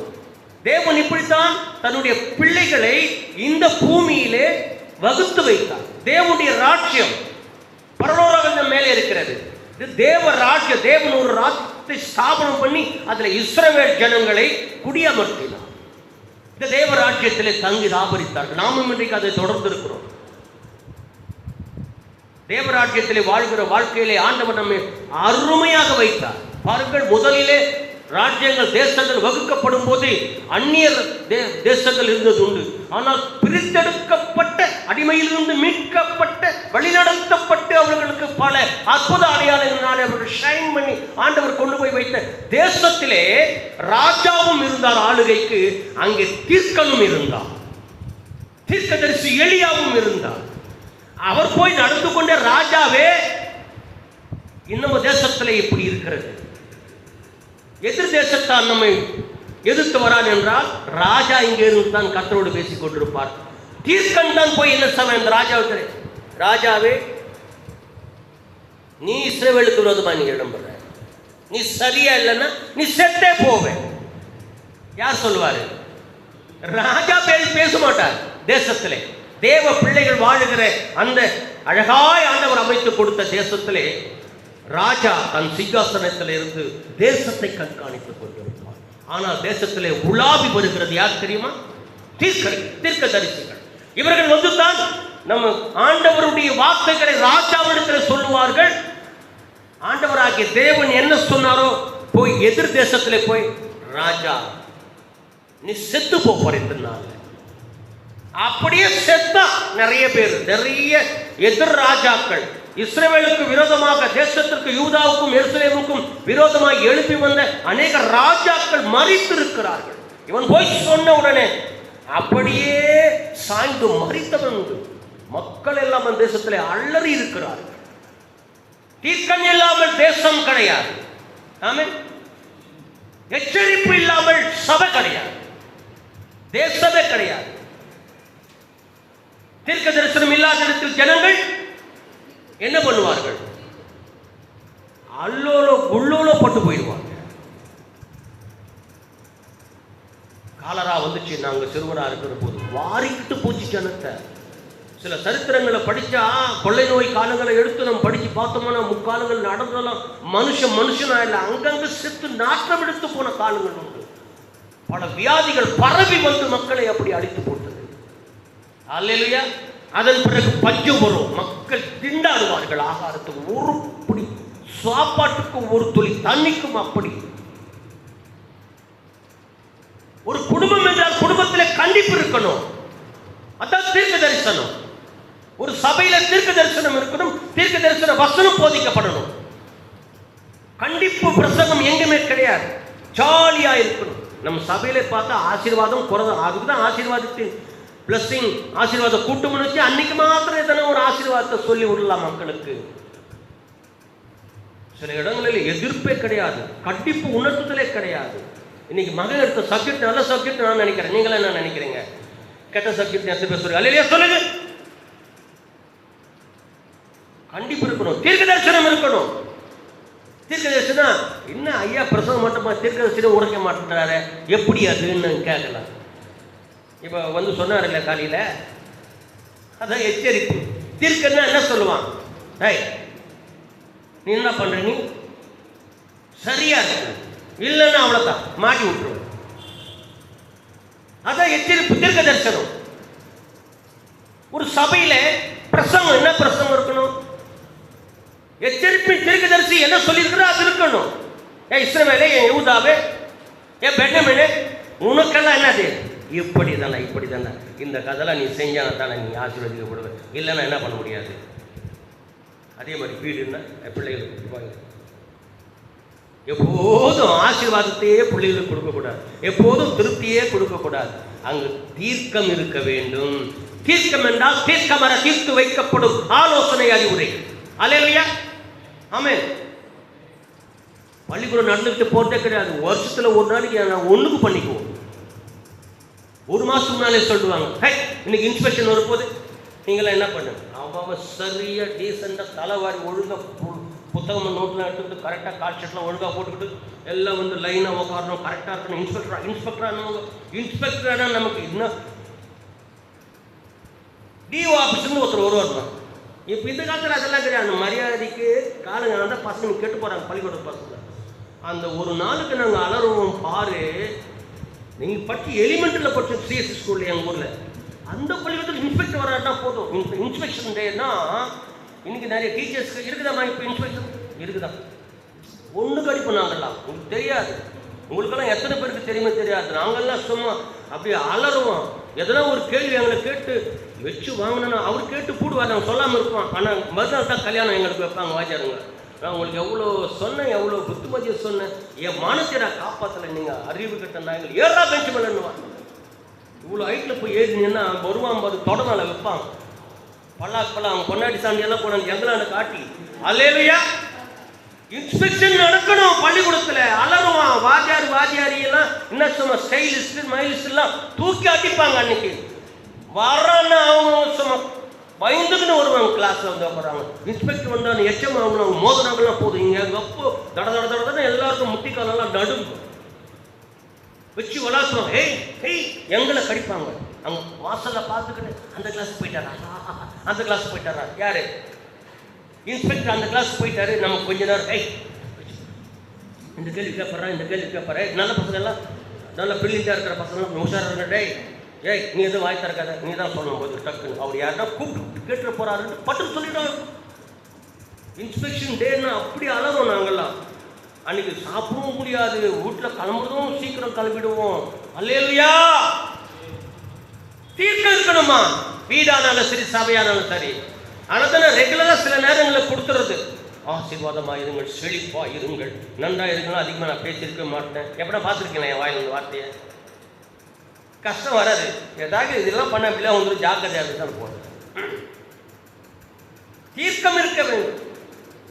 எல்லாரும் பிள்ளைகள் அன்பாக நேசிச்சு பாரு. என்னம்மா குழந்தைங்க அவங்க சாப்பிட்றாங்க, என்னம்மா பிள்ளை எங்க சாப்பிட்டு வரல? இல்லைங்க, அது சரியாக 3 நாள் ஆச்சு சாப்பிட்டு. இன்னைக்கு அவங்க மாமி உட்கார வச்சுட்டு இருக்கிறாங்க, ஃபுல் சாப்பாடு சாப்பிட்டு வரப்போது பார்த்துங்க. அங்கே தீர்க்கம் இல்லைன்றா என்னாச்சு? 3 நாளும் சாப்பாடு டிமிக்கு தான். ஆமாம் தானே தெனியா? ஆமாவா? இந்த சாப்பாடு எப்படி சாப்பிடணும், அந்த சாப்பாடு எப்படி சாப்பிடணும் அப்படின்னு உடனே இவங்க என்னாச்சு, நம்ம அப்படியே செய்வோம். சாப்பிடும் சாப்பிடும் சாப்பிடும் சாப்பிடும் சாப்பிடும் இன்ஸ்ட்ரக்ஷன் இருக்கிற மாதிரி தீர்க்க தரிசனம் இருக்க வேண்டும். தீர்க்க தரிசனம் இல்லாத இடங்களில் சபை கெட்டு போயிடுமா. தீர்க்க தரிசனம் சொன்னா சில பேருக்கு அலறு, நீங்க நம்ப மாட்டீங்க. இரவு ஜபங்கள் ஆராதனைகள் நடக்கிற போது, நான் வாலிப மகனாக இருக்கிற போது தீர்க்கதரிசிகள் நிறைய பேர் வந்திருக்கிறாங்க சபைக்கு. நிறைய தீர்க்கதரிசி அவரை பார்த்தால பல முறை உங்களுக்கு சொல்லியிருக்கிறேன். அதுவும் ஒரு ஸ்பெஷலான இப்போ இருக்கிறார் தான் அவர், ஆனால் அவரோட கூட தொடர்புகள் இல்லை. அவர் வரும்போது அவர் வர ஸ்டைலே பார்த்தா இப்படி வருவார், இப்படி தான் வருவார், இப்படி தான் வருவார். நல்ல எங்கு தான் அவர் பார்த்த கண்ணு பெருசாக இருக்கும். எப்பா யார் இப்படி விட போகிறாரு தெரியல இன்னைக்குன்னு நினைக்கிறேன். அப்படி உள்ளுன்னு ஆடும் எங்களுக்கு. என்ன பெருசாக விட்டாரு நம்ம மேலே எதனா, டேய் நீ என்ன பண்ணி நீ பாவம் செஞ்சுன்னு சொல்லிட்டு வரன்னு பயம், எனக்கு பயம். தீர்க்கதரிசி அப்படி தான் பண்ணுவாங்க. அசுத்த கிரியை நான் காண்கிறேன். இங்கே அநேகர் இது மாதிரி நினச்சிருக்காங்கன்னு சொன்னால் எப்படி இருக்கும்? சில பேர் கூப்பிட்டே சொல்லிவிடுவாங்க ஜபத்துக்கு வாங்க. சில பேர் தீர்க்கதரிசி ஜபமானத்துக்கு வரமாட்டாங்க.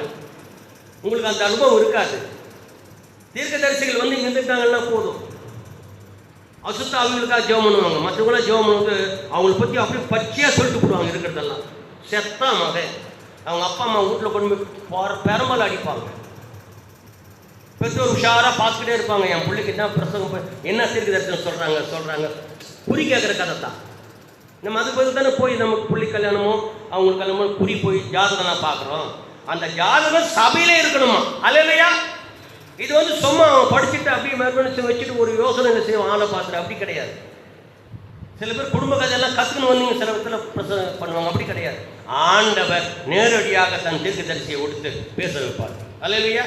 அவர் கண்ணை முன்னார போதும் உன்னை நோக்கி அப்படியே உன் டிவியில் பார்த்து அப்படியே சொல்லிடுவார். நீ என்ன திருத்தனம் பண்ணுற, நீ எங்கே போய் ஒளிகிற, நீ ஏன் ஆராதனைக்கு வரல, நீ ஏன் சரியா காணிக்கை செலுத்த மாட்டேங்கிற, நீ ஏன் ஜபம் பண்ண மாட்டேங்கிற, நீ ஏன் சாட்சி சொல்ல மாட்டேங்கிற, சபை பக்கம் திரும்பாது காரணம் என்ன, என்னென்ன நீ பண்ணிடுறவன் வட்ட வெளிச்சத்தை எல்லாம் புட்டு வச்சிருவாங்க. அப்போ சபை என்ன போடும்? அடுத்த ஆள் பண்ணுவாங்களா? சபைக்கு வரும்போது எப்படி வருவாங்க? ஒழுங்காக வருவாங்களா இல்லையா? அல்லேலூயா.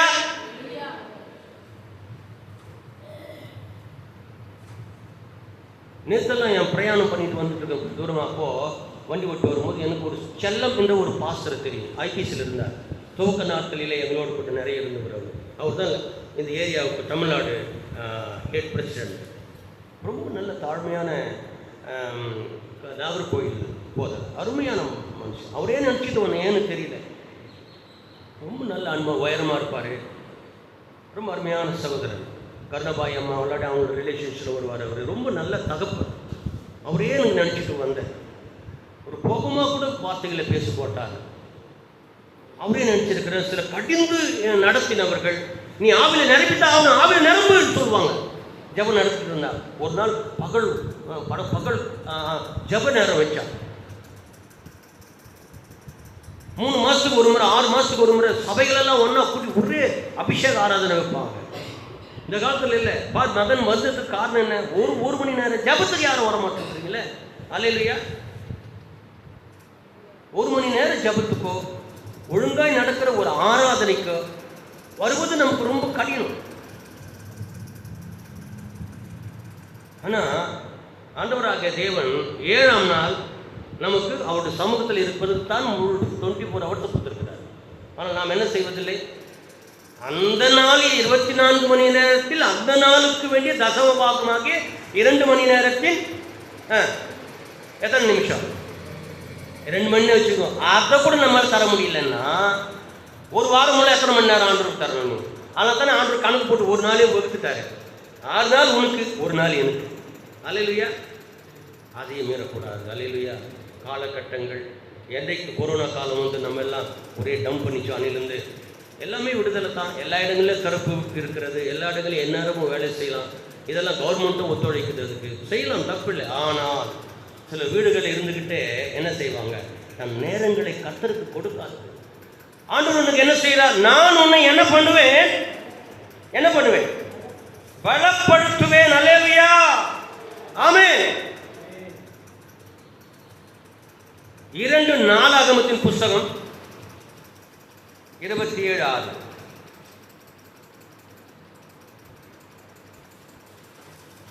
எல்லாரும் வசனத்தை புரட்டணும். ராஜாக்கள் மாதிரி உட்காராதுங்க. 27:6 யோதாம் தன் வழிகளை தன் தேவனாகிய கர்த்தருக்கு முன்பாக ஸ்ட்ரைட்டாக்கி அவனே பலப்படுத்திக் கொண்டான். பாருங்கள், ஏன்னா இவன் ஒரு முறை இருக்கிற போது இவனோடு நெருங்கிய சகோதரர்கள் தகப்பனாருக்கு பிறந்த கிட்டத்தட்ட 40 பேரை ஒரே நேரத்தில் ஒரு கல்லின் மேல கொன்று குவித்த நாட்களில் இவன் மாத்திரம் தப்பித்தவனாக்கும். யாரு? இந்த யோதாம் என்றவன். இவன் ஒருவன் மாத்திரம் தூரமா போய் ஒளிஞ்சுக்கிட்டான். தூரமா போய் ஒளிஞ்சதுனால அவனோடு இருந்த முந்தின இருந்த 40 பேர் கொல்லப்பட்டு போயிட்டாங்க. இவன் மாத்திரம் தப்பிச்சான். இந்த வாக்கியம் 42வது ஆள் யாரோ போய் அவங்ககிட்ட சொல்லுடே இது மாதிரி ஆச்சுறாங்க. உடனே அவன் என்ன செஞ்சுட்டான்? ஆண்டவர் இவ்வளோ பெரிய பாதுகாப்பு நமக்கு கொடுத்துட்டாரே, நம்ம ரத்தங்கள் எல்லாம் அங்கே செத்து போச்சு 40 பேர். ஆனால் நம்ம மட்டும் என்ன பண்ணிட்டாரு? ஆண்டவர் பாதுகாப்பதற்கு, தப்பித்துக் கொள்வதற்கு நம்மை மறைத்து வைத்திருந்தபடினாலே அவன் என்ன பண்ணிட்டானாமா?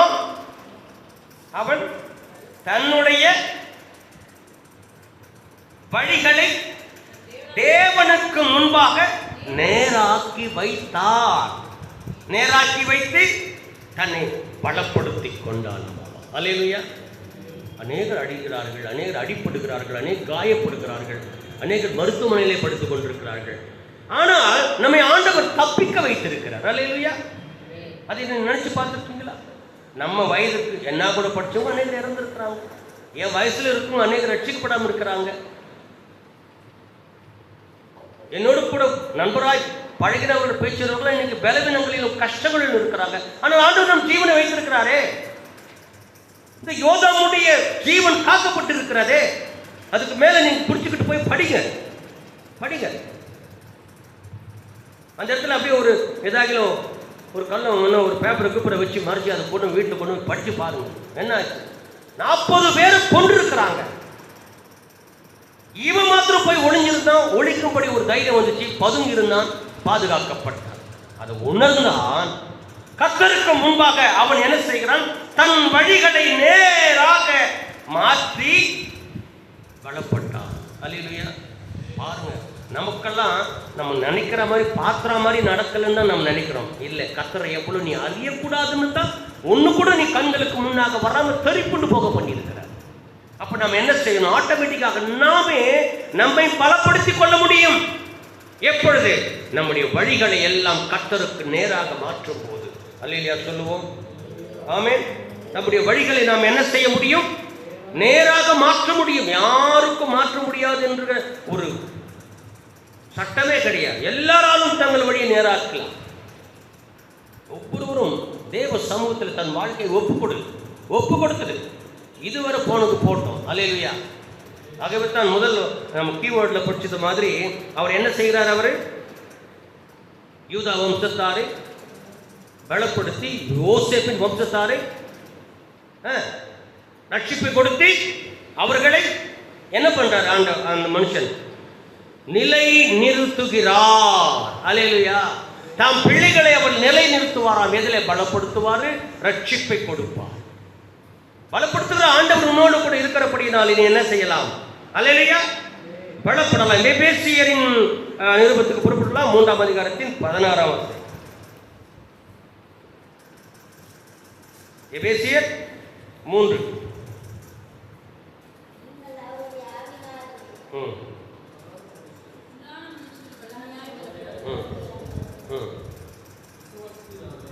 நீங்கள் அவருடைய வளாவியின் உள்ளான மனுஷனில் வல்லமையாக பலப்பட.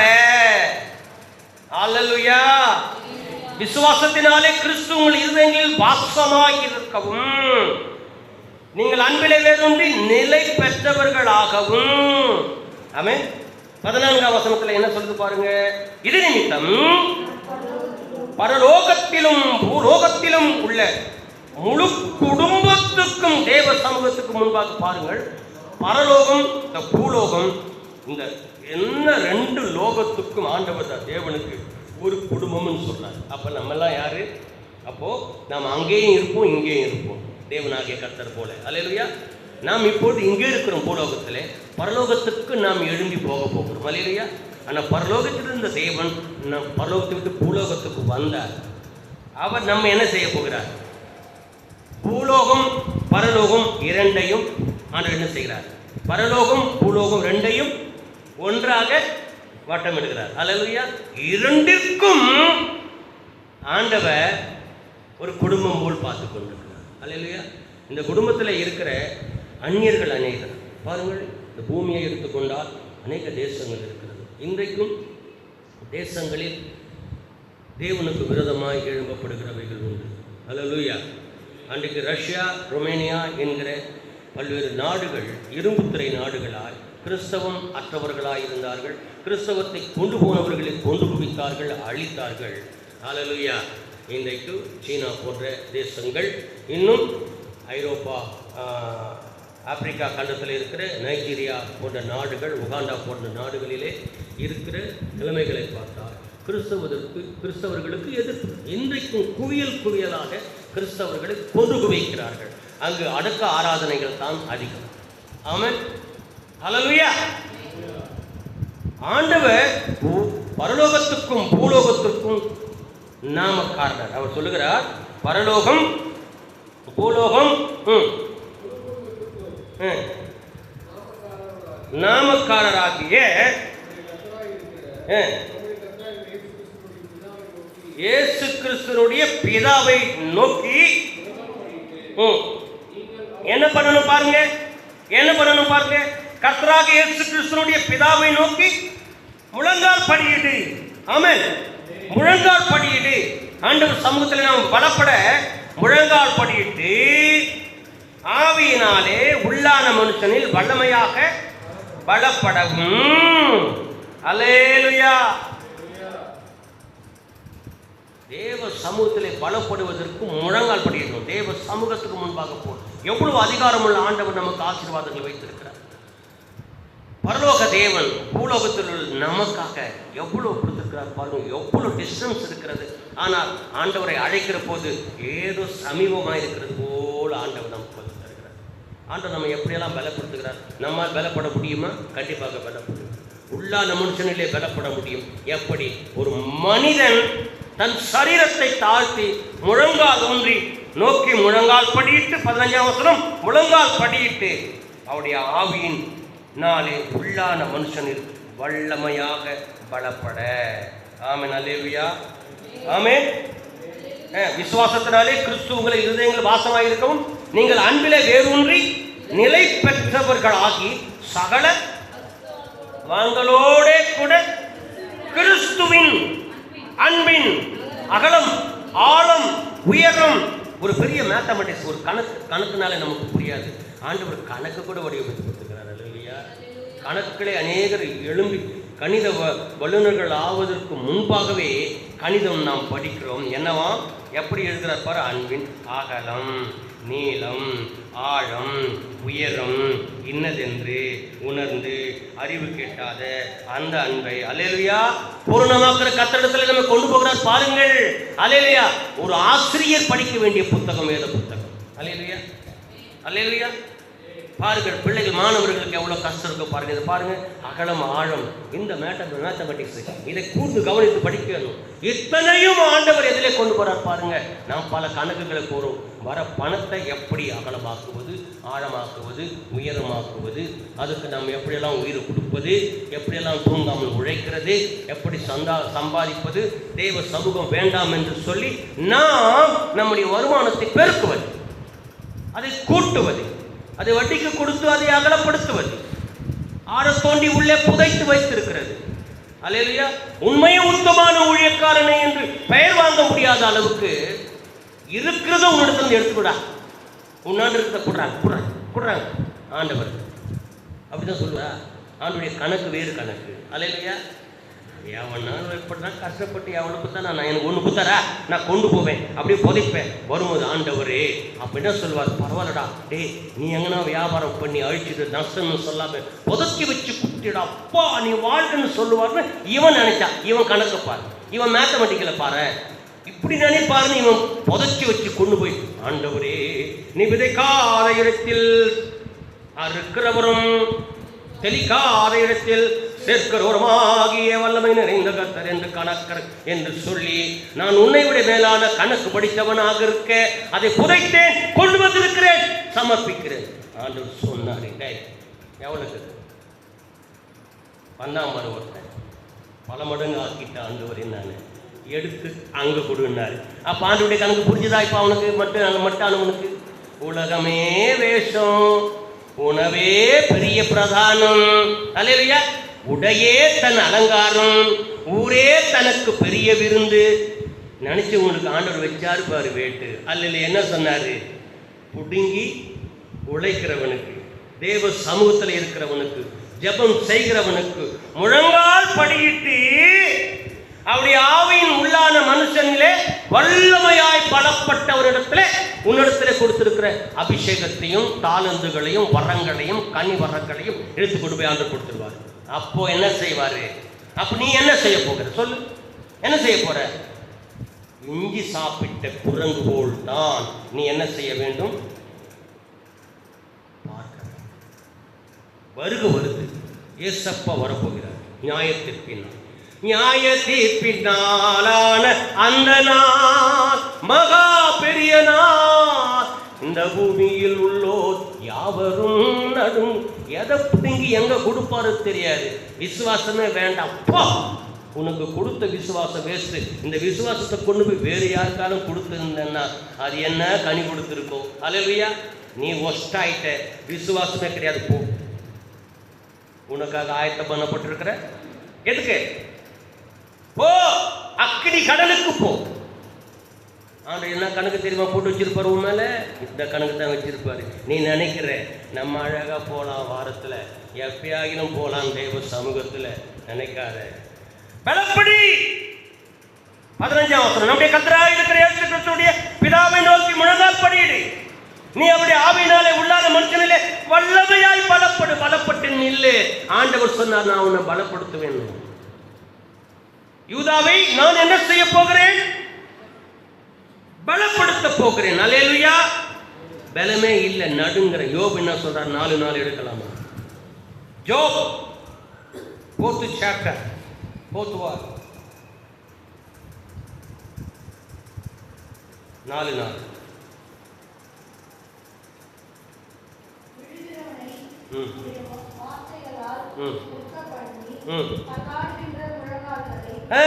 தள்ளாடுகின்ற முழங்கால்களை ஆண்டவர் என்ன செய்கிறார்? முடியலன்னு சொல்லி நீ நடுங்கும் போது கர்த்தர் என்ன பண்றாரா? அல்லேலூயா, அல்லேலூயா. ஏன் எப்போ முழங்கால் நடுங்க சொல்லு? முழங்கால் என்னது? முழங்கால் எங்க இருக்கு? முட்டின்னு சொல்றோம். முழங்கால் அளவு தண்ணி போச்சுன்னு சொல்றாங்க இல்லையா? கணுக்கால் அளவு, முழங்கால் அளவு தண்ணி போச்சு இல்லையா? அப்போ முழங்கால் என்றாலே தான் இந்த இடம் நடுங்கும். எப்போ எதிராளி சண்டை போட்டு 10 பேருக்கு ஊட்டான வந்து கடப்படுத்தி வந்து நமக்கு என்ன ஆகும்? என்ன ஆகும்? நடுங்கம்மா நடுங்காதா? அல்லேலூயா. ஐயோ மாமா மச்சாலாம் வந்துட்டாங்க 10 பேருக்கு மாயம்மா. முழங்கால் நடுங்குது. அதே சொன்னாரு. அல்லேலூயா. முழங்கால்களை ஆண்டவர் பலப்படுத்தும். நீ முழங்கால் படிக்கணும். எதிரான சாத்தான வீழ்த்துறதுக்கு ஒரே ஒரு யுத்தம் தான் இருக்கு. அது என்ன யுத்தம்? நம்முடைய ஆயுத வர்க்கங்கள், சர்வாயுத வர்க்கங்களை, ஆவின் சர்வாயுத வர்க்கங்களை நாம் எடுத்துக்கொண்டு முழங்கால் ஊண்டி ஜபம் செய்கிறோமே, அதுதான் யுத்த களம். அல்லேலூயா. நாம் போய் நேரடியாக ஏற்கனவே சொல்லியிருக்கோம். அப்படி தெரியும் நமக்கு. மண்டலங்கள் லோகாதிபதிகளோடு நம்ம அங்கே போக முடியாது. இங்கிருந்து யுத்தம் பண்ணணும். இந்த முழங்கால்களை எல்லாம் என்ன செய்யணும்? முழங்கால் படிட்டு தேவ சமூகத்தை நோக்கி பார்க்கணும். அல்லேலூயா. ஒரு நாள் தோறும் நம்ம என்ன செய்யணும்? இடைவிடாமல் முழங்கால் படிட்டு யுத்த காலத்தில் நிற்கணும். அல்லேலூயா. அப்போ உனக்கு தள்ளாடும், கஷ்டங்கள் வரும், நெருக்கம் வரும், பலவீனம் வரும், தேவைகள் வரும், கண்ணீர் வரும், பிரச்சனை வரும், அநேக இழப்புகள் வரும். அப்போ நீ என்ன செய்யணும்? முழங்காலை தள்ளாட விடாத. நீ முழங்கால் போடு. ஒரு கிறிஸ்தவ வாழ்க்கைனா என்னது? டேபிள் சேர் கிடையாது. அல்லேலூயா. மெட்டு மெத்த தலையணை கிடையாது. எங்க? முழங்கால் போடணும். முழங்கால் போடணும். ஒரு ஊழியக்காரன் என்ன பண்ண பார்த்தீங்க? ஊழிய படிக்க போகிறீங்க வா காட்டுறா, அவங்க காலம் வாங்கலாம். காலை காட்டினா பேண்டெல்லாம் அவுத்துடுறா, தூக்கி நல்லா காட்டுறா, முட்டியை காட்டுறா, இங்கெல்லாம் காட்ட சொல்லுவாங்க. ஒரு நல்ல போதர் அப்போஸ்தலர்கள் அப்படி தான் செய்வாங்க. பார்த்து காட்டிட்டு ரொம்ப சூப்பராக கட்டாங்க. நீ என்ன பண்ணுற? நாட் ஃபிட் ஃபார் மினிஸ்ட்ரி, ஊழியத்துக்கு தகுதி இல்லை. ஏன்டான்னா முழங்கால் போட்டு நீங்கள் உங்கள் கால்களை பாரு, பாய் மேலே நம்ம காய் முட்டி போட மாட்டேங்கிறோம். இது வேறு மேலே துணியெல்லாம் வேறு போட்டு வந்துடுறோம், இதில் வேறு ஸ்மூத்தாக போடுறோம். சில பேர் முட்டியே போட போகிறது கிடையாது. முட்டி போட்டுமா இந்த இடம் தேயும், இந்த சைடில் கணுக்கால் வைத்து பாருங்கள். உங்கள் வீட்டில் போய் இப்போ பார்க்காதீங்க, வீட்டில் போய் பாருங்கள். குளிக்கும் போது இன்னும் அழகாக சாம்பு போட்டு சோப் போட்டு நல்ல மேனியாக வைக்கிறோமே, அது அப்படியே காய்ச்சி போடும். இந்த இடம்லாம் அப்படியே பழுக்கணும். அப்போ தான் ஃபிட்டபிள்டா, இவரே வெரி குட் ஃபிட்டபிள் பர்சன், வா ஊழியத்தை செய்ப்போ. போய் நேராக என்ன பண்ணேன், ரெண்டு சட்டை பனியெல்லாம் துவச்சி போட்டு. ஊழியக்காரங்க அந்த காலத்தில் இப்படி தான் பழகுவாங்க. இன்றைக்கி எடுத்த உடனே போய் தியாலஜிக்கல் படிச்சுட்டு வந்து கை கட்டிட்டு ஊழியம் செய்யலாம், அப்படி கிடையாது. சபை நீ ஊழியத்துக்குள்ளே பார்த்தா அவங்க குடும்பத்தார் அவனை கொண்டு வந்து வீட்டில் குழித்தில் விட்றான்னா அவன் அழுகையும் கண்ணீரும் தான். அவன் தேறி வர்ற வரைக்கும் போ, பாத்ரூம் ஃபுல்லாக க்ளீன் பண்ணு, ஆலயத்தை சுற்றிலும் க்ளீன் பண்ணு, இத்தனை மணிக்கெல்லாம் சுத்தம் பண்ணு. இதெல்லாம் பண்ணினா அல்லேலூயா. இன்றைக்கி நம்ம பிறக்கும் போது எப்படி பிறக்கிறோம்? நீட்னஸாக பிறக்கிறோம். அல்லேலூயா. முழங்கால் படிகிறது பிள்ளைகளுக்கு தெரியவே தெரியாது. ஒரு வீட்டில் ஜபம் இல்லைன்னால் அங்கே என்ன இல்லை, தனிப்பட்ட வாழ்க்கையில் ஜபம் இல்லை என்று சொன்னால் அங்கு ஜெயம் கிடையாது. அப்போ முழங்கால் என்ன செய்யுது? நடுங்குது. அல்லேலூயா. அந்த வசனத்தில் என்ன வாசிக்க, யோபு என்ன சொல்வதே கருத்தாய் படிக்கலாமா? 4:4.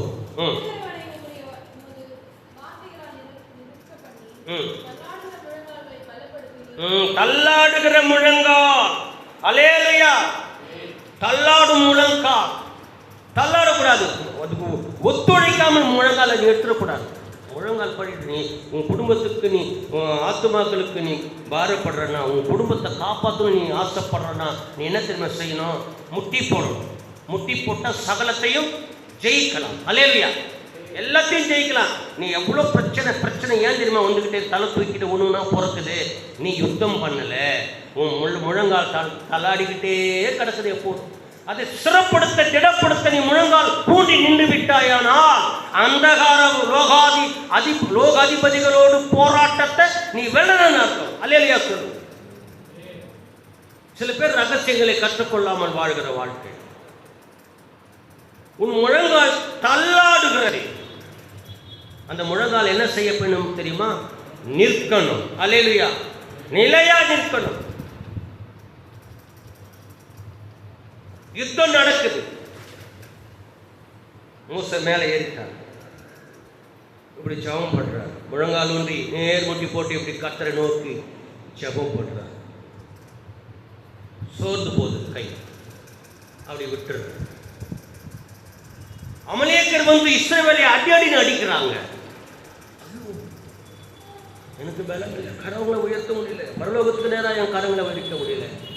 அப்பதான் 2 பேர் வந்து என்ன பண்றாங்க, பக்கத்துல மோசேயுடைய கரத்தை இந்த பக்கம் ஒருத்தர் தூக்கி இப்படியே பிடிக்கான், இந்த பக்கம் தூக்கி இப்படியே பிடிக்கான். ஆண்டவரே யுத்தம் செய்கிற கர்த்தர் என்று சொல்லும்போது இஸ்ரவேலர்கள் பாய்ந்து அடிக்கிறார்கள். யாரு? அமலேக்கர் என்று சொன்னால் அப்படியே துடைத்து வாரிக்கொண்டு ஓடி விடுவார்கள். அப்படிப்பட்ட பலசாலிகள், அசுத்த ஜனங்கள். அப்படிப்பட்டவர்களுக்கு ஒரே ஒன்றுதான், முழங்கால் ஊன்றி கரம் உயர வைக்கப்படுகிறது. அல்லேலூயா. அவரால் முடியல, நிற்க கூட முடியல. ஒன்று கொண்டு வந்து உட்கார வச்சாங்க. 2 பேர் கரங்களை தூக்கி வச்சாங்க. மோசேயோட கரம் அவர் உயர்ந்து இருக்கிற போது அல்லேலூயா என்ன ஆச்சு? இஸ்ரவேலுக்கு ஜெயம் குவிந்து கொண்டே இருக்கிறது. வெற்றி வாகை சூடிக்கொண்டே இருக்கிறார்கள். தோல்வி அடைந்தவன் அமலேக்கியன் ஓடுகிறான், முறியெடுக்கப்படுகிறான், கொன்று குவிக்கப்படுகிறான். அல்லேலூயா. உனக்கும் குடும்பத்துக்கும் விரோதமாக எழும்புற எந்த ஆயுதத்தையும் உன்னுடைய முழங்கால் சந்திக்கும், எதிர்க்குமே தவிர வேறு எத்தனை பேர் வந்தால் சந்திக்க முடியாது. அல்லேலூயா. எந்த ஒரு தாய் முழங்கால் ஒன்று ஜெபிக்கிறாளோ உன் புள்ள ரட்சணமா வளருவான். எந்த ஒரு தகப்பன் முழங்கால் ஒன்றை ஜெபித்து கண்ணீர் வடிக்கிறானோ உன் பிள்ளைகள் சரியாய் வளருவாங்க. நீ உன் முழங்கால் எப்போதும் தள்ளாடிக்கிட்டே இருந்துச்சுன்னா, தள்ளாடுதல்னா அந்த இடத்துல போகவே மாட்டாங்க. ஜெபம் பண்ணுற இடத்துல கிச்சன்லேயே சுற்றுவாங்க, வேலை ஃபேக்ட்ரியே சுற்றுவாங்க, ஊர் ஊராக போவாங்க. ஆனால் ஜெப இடத்துக்கு போக முடியாது. முழங்கால் தள்ளாடிக்கிட்டு அப்படியே அப்படியே இப்படியே வரும். அப்போ எப்படி யுத்தம் பண்ண முடியும் சொல்லு? அல்லேலூயா. உனக்கு பக்கத்து வீட்டுக்கார எதிராளியா கிடையாது, ஊரில் இருக்கிறவங்க சொந்தக்கார எதிராளியா கிடையாது. அவங்க எல்லாரோட டீம் மேலே இருக்கிற அங்கே அந்தகார லோக முதல் வானத்தில் நிற்காங்க. அல்லேலூயா. 2ஆம் வானம் 3ஆம் வானம் தேவ பிரசன்னம். அங்கிருந்து தான் உனக்கு ஆசீர்வாதம் இறங்கணும். இங்கிருந்து தான் உன்னுடைய கேள்விகள், உன்னுடைய விண்ணப்பங்கள் போகணும். அதை உடைச்சி எடுக்கணும். அல்லேலூயா. அப்போ தான் மிகாவேல் தூதன் அவர்களை போராடி கொண்டு வந்து உன் குடும்பத்துக்கு ஆசீர்வாதம் இறக்குவான், உன் பிள்ளைகளுக்கு ஆசீர்வாதத்தை இறக்குவான். சும்மா வாழ்ந்துக்கிட்டு நடனம் ஆடிக்கிட்டு நடந்து போனாலே வாழ்க்கை கிடையாது. நினச்சா வர்றது, நினச்சா தேவ சமூகத்தில் போய் முழங்கால் படிக்கிறது, வாரத்தோறும் வேதத்தை பூக்குறதெல்லாம் கிடையாது. தினந்தோறும் உன் வாயிலே என் வார்த்தைகள் இருக்க வேண்டும் என்று தேவன் சொல்கிறது. அல்லேலூயா. ஜபத்திலே தரித்திருக்கணும். அல்லேலூயா. ஸ்தோத்திரம். தூக்கத்திலே கூட டயர்டாயிட்டியா படுத்துக்கிட்டே ஜபம் பண்ணு. ஜபம் பண்ணி முடிச்சுட்டு போதும், நல்லா டைட்டாக தூங்கலாம்னு நினைக்காத. நல்லா ஜபம் பண்ணால் தூக்கமே வராது. ஆண்டவர் உங்களுக்கு ஆசீர்வாதம் கொடுத்துருவாரு. கொஞ்ச நேரம் வேதத்தை எடுத்து வாசிச்சுப்பார், ராத்திரியில் வாசிச்சு பாருங்களேன். அதுக்கப்புறம் தூக்கம் வராது. ரெண்டு படுத்தாலும் தூக்கம் வராது. தூக்கம் வரலையா? அல்லேலூயா ஸ்தோத்திரம் சொல்லி நான் வேதம் வாசிப்பெல்லாம் ஜபம் பண்ணுவேன். முடியலன்னு சொன்னால் கூட ரொம்ப 3 முறை முழிச்சு எடுத்துட்டு படிச்சுட்டு முடியலன்னு சொல்லி தூக்கம் வரலன்னா கூட நான் என்ன செய்வேன் தெரியுமா? ஸ்தோத்திரம் பண்ணி ஜெபம் பண்ணிட்டு இருப்பேன் எல்லாருக்கும். இல்லைன்னா வேதத்தை விரிச்சு வாசிட்டு இருப்பேன். இந்த இதில் வேதம் இருக்கிறது எனக்கு ரொம்ப லகுவாக இருக்குது. லைட்டை போடணும், வேதத்தை பிரிக்கணும், பார்க்கணும், அதெல்லாம் கிடையாது. அப்படியே எடுத்து படுத்திருந்தா கூட எடுத்து அப்படியே பிரித்து வேதத்தை படிக்கலாம் சைலண்ட்டாக, யாருக்கும் டிஸ்டர்பன்ஸ் இல்லாமல். அல்லேலூயா. வாழ்க்கையில் உன் குடும்பத்தில் நீ முழங்கால் படிட்டு உன்னுடைய முழங்கால் தளர்ந்து போச்சான்னா உனக்கு வெற்றி கிடையாது. பலன் இல்லை, பலன் இழந்து போறேன். என் விசுவாசி எல்லாம் தைரியமா இருக்கணும். எல்லாரையும் கேட்டுக்கிட்டே இருக்கணும். என்னம்மா எப்படி இருக்கிற, எது இருக்கிற, சபைக்கு வந்தியா, வரையா, இன்னைக்கு என்ன பண்ண, அப்பதான் சபை. இல்லைன்னா என்னது? நீங்களே யோசனை பண்ணி பாருங்க.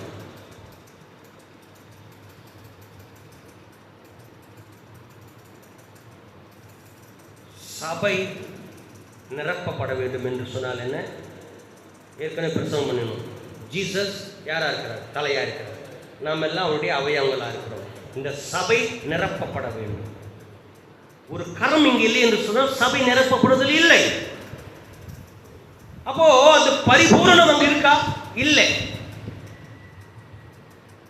அப்போ ஒரு கிறிஸ்தவம் என்பது சபையில் அங்கம். அது ஃபுல் ஆகணும்.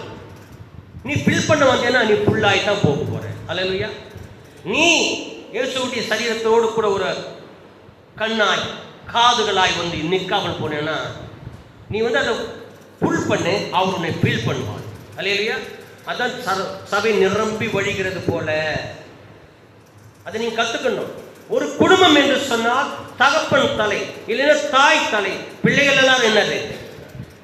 அவயவங்கள். அவர்கள் அனுதினமும் வர வேண்டும், தேவ சமூகத்தில் கூட வேண்டும், அன்பு பாசம் பண்பு நிறைந்திருக்கணும். அப்போ அது பிள்ளாகுது. முழுமை ஆகும் போது அங்கு ஒரு நிறைவு வருது. எல்லாருக்கும் அண்டர்ஸ்டாண்ட் வரும். அடிக்க மாட்டாங்க, திட்ட மாட்டாங்க, கோபப்படுத்த மாட்டாங்க. தகப்பன் தாய் சொல்வதை, பிள்ளைகள் பெற்றோர் சொல்வதை அழகாக கேட்டு அந்த குடும்பமே அழகாகும். அல்லேலூயா. முழங்கால் தளரக்கூடாது, தளர விடாதே.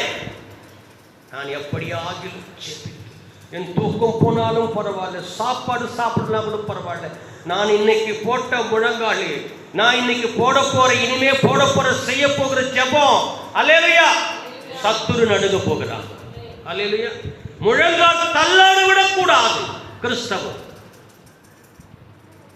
அப்படிப்பட்ட ஒரு விசுவாசி எந்த சபையில் இருக்கிறாங்களோ அந்த சபையில ஊழியக்காரனுக்கு ஆட்டோமேட்டிக்காக அபிஷேகம் இருக்கு. கண்டுபிடிச்சிருவான். யாரு நீங்க எப்படி இருக்கிறீங்கன்னு ஊழியக்காரனுக்கு தெரியுமா தெரியாதா? ஒரு அப்பா அம்மாவுக்கு பிள்ளைகள் நடிப்பு தெரியுமா தெரியாதா? ஆக்டிங் தெரியுமா தெரியாதா? மாய்மாலம் தெரியுமா தெரியாதா? அல்லேலூயா. அப்பா அம்மாவுக்கு மாயமாலம் தெரியணும், கரெக்டாக பிள்ளைகள் ஜட்ஜ் பண்ணி ஒழுங்காக சீர்பட்ட ஆச்சு. இல்லைன்னா என்ன பண்ணுறது? கொஞ்ச நாள் போக போக அப்பா அம்மா அப்போ தான் காரி முடிவாங்க, நீ இப்படியெல்லாம் வாழ்ந்தியா? அல்லையா? என் வளர்ப்பெல்லாம் பார்த்தோன்னா ரொம்ப கஷ்டம்தான். ஒரு நாள் சாயங்காலம் அந்த பகலெல்லாம் பண்ணுற சேட்டைக்கு சாயங்காலம் வந்து ராத்திரி சாப்பிட்டு படுக்கிற வரைக்கும் எங்கள் உயிர் எங்களால் இருக்காது.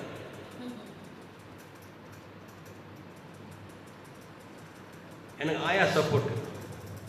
எங்கள் தாத்தா எனக்கு ரொம்ப ரொம்ப ஸ்நேகம். என்னை மட்டும்தான் இட்டுக்கிட்டு எங்கன்னா போவார், கொண்டு வருவார். 15-20 பேரம்பேர் அவருக்கு இருந்தாங்க. எங்கள் அண்ணம்மா இருந்தாங்க, அவங்க கூட சரி யாரும் வரும். என்னை தவிர எங்கள் தாத்தா கூட ஒருத்தரும் பயணம் பண்ணது கிடையாது. கடைசி காலங்கள் வண்டியெல்லாம் விட்டுட்டார், மாடுகளெல்லாம் போயிடுச்சு. என்னை மாத்திரம் இட்டுக்கிட்டு திருவள்ளூருக்கு பயணிப்போம், 2 பேரும் லைன் மேலே நடந்துட்டு போவோம். அவரோட கூட தான் நான் வருவேன். அவருக்கு வேண்டி கொடுத்தா நான் 5 கிலோ அரிசியை நான் தூக்கிட்டு வருவேன், அவர் 10 கிலோ அரிசி தூக்கிட்டு வருவார். எனக்கு வாங்கி அங்கே கொடுத்தா நான் வீடு வர வரையும் சாப்பிட்டு வருவேன். ஒருத்தருக்கு சொல்ல மாட்டேன், எவனும் என்கிட்ட வரமாட்டான். என் தாத்தா அவ்வளோ செல்லமாக என்ன பார்த்தேன். என் பாட்டிமா பள்ளிக்கூடத்தில் லோக்கல் படிக்கும்போது எவனா என் மேலே கை வச்சுட்டான்னா, ஆயா இது மாதிரி பண்ணிட்டான். அவன் எந்த ரூட்டில் வருவான்னு எங்கள் ஆயாவுக்கு தெரியும். அங்கே போய் பலர் எடுத்துப்பார். அவ்வளோ அன்பு. ஆனால் தகப்பனார் எங்களுக்கு எப்படி தெரியுமா? பரம எதிரி.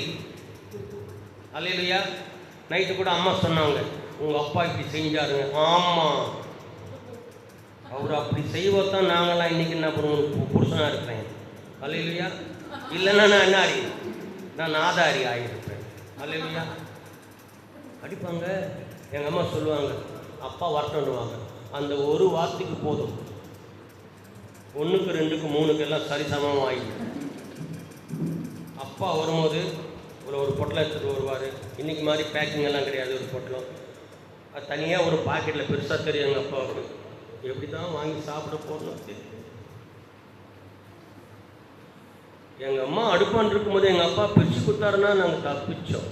இல்லைன்னா என்ன தெரியுமா ஆகும்? வந்த ஒன்று சொல்லுவாங்க, கடைக்கு போக சொன்ன போடலைங்க அவன், அங்கே போய் சீட்டு பணம் கொடுத்துட்டு வர சொன்ன கொடுக்கலிங்க அவன்,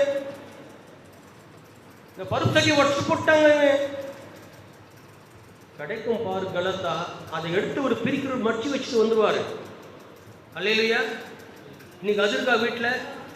அலருவோம். நைட்டு ஜபம் முடிஞ்சு சாப்பிட்ற வரைக்கும் அவருடைய குடும்ப ஆட்சி என்பது சாதாரண இல்லை. ஜபம் வேலைன்னா ஜப்பம் அது என்ன இருக்குது குடும்பத்தில். ஆனால் ஜபம் தவறாது. எங்கள் வீட்டில் ஜபம் தவறாது.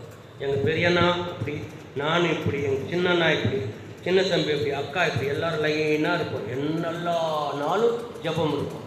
என்னவோ தெரியல, அப்படி ஒரு வளர்ப்பில் இருப்போம் தான் இன்றைக்கி மேடையில் நின்று உங்களுக்கு முன்னால் ஊழியக்காரனாக வச்சுருக்கேன். அல்லையா?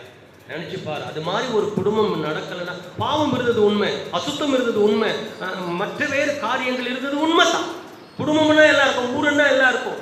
ஆனாலும் இந்த கண்டிப்பு என்கிற ஜெபமும் முழங்கால்கள் தளராமல் இருப்பதற்கு பிள்ளைகளை வழி நடத்துவதும் தான் ஒரு சால சிறந்தது. இந்த உலகத்தில் தலை சிறந்தது. ஆட்சி அதிகாரங்களை காட்டிலும் ஒரு குடும்பத்தில் இருக்கிற முழங்கால் தளராமல் இருக்கிற அனுபவம் தான், ஜெபம் தான் முக்கியம் என்பதை உங்களுக்கு நான் இன்றைக்கு ரகசியமாக சொல்லுகிறேன்.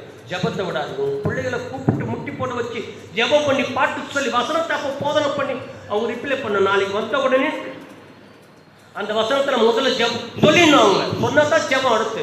இல்லைன்னா சொல்கிற வரைக்கும் உத தான் விழும். ஆனால் என்ன கற்றுக்கிட்டேன், இந்த வசனத்தை நாளைக்கு ஒப்புவி. அப்படி இருந்தால் என்ன நடக்கும்? இவ்வளோ ஆசீர்வாதங்கள். முழங்கால தளர விடக்கூடாது. அல்லேலூயா.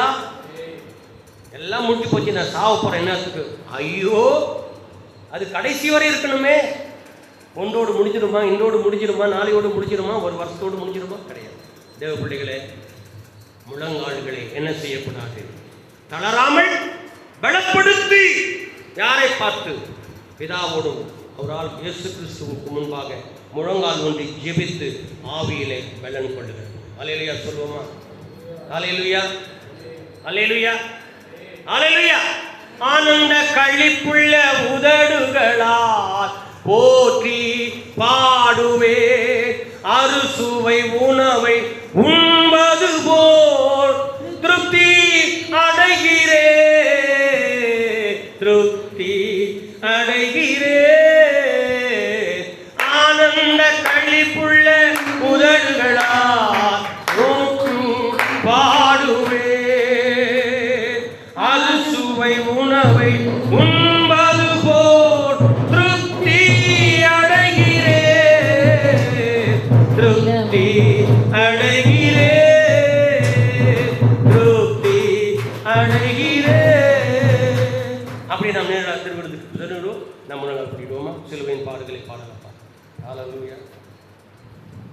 எனக்காக நீர் யாவும் முடித்தீர், உமக்காக நான் என்ன செய்வேன்? நரகாக்கினையில் நின்று மீட்ட கிருபையை நித்தம் பாடுவேன். பாவியாம் என்னை நினைக்க மன்னான நான் எம்மாத்திரமையா. பாவியாம் என்னை நினைக்க மன்னான நான் எம்மாத்திரமையா. தேவன் தூதரிலும் மகிழ்வனாய் என்னை மாற்ற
என்னை மாற்றின அன்பை துதிப்பேன்.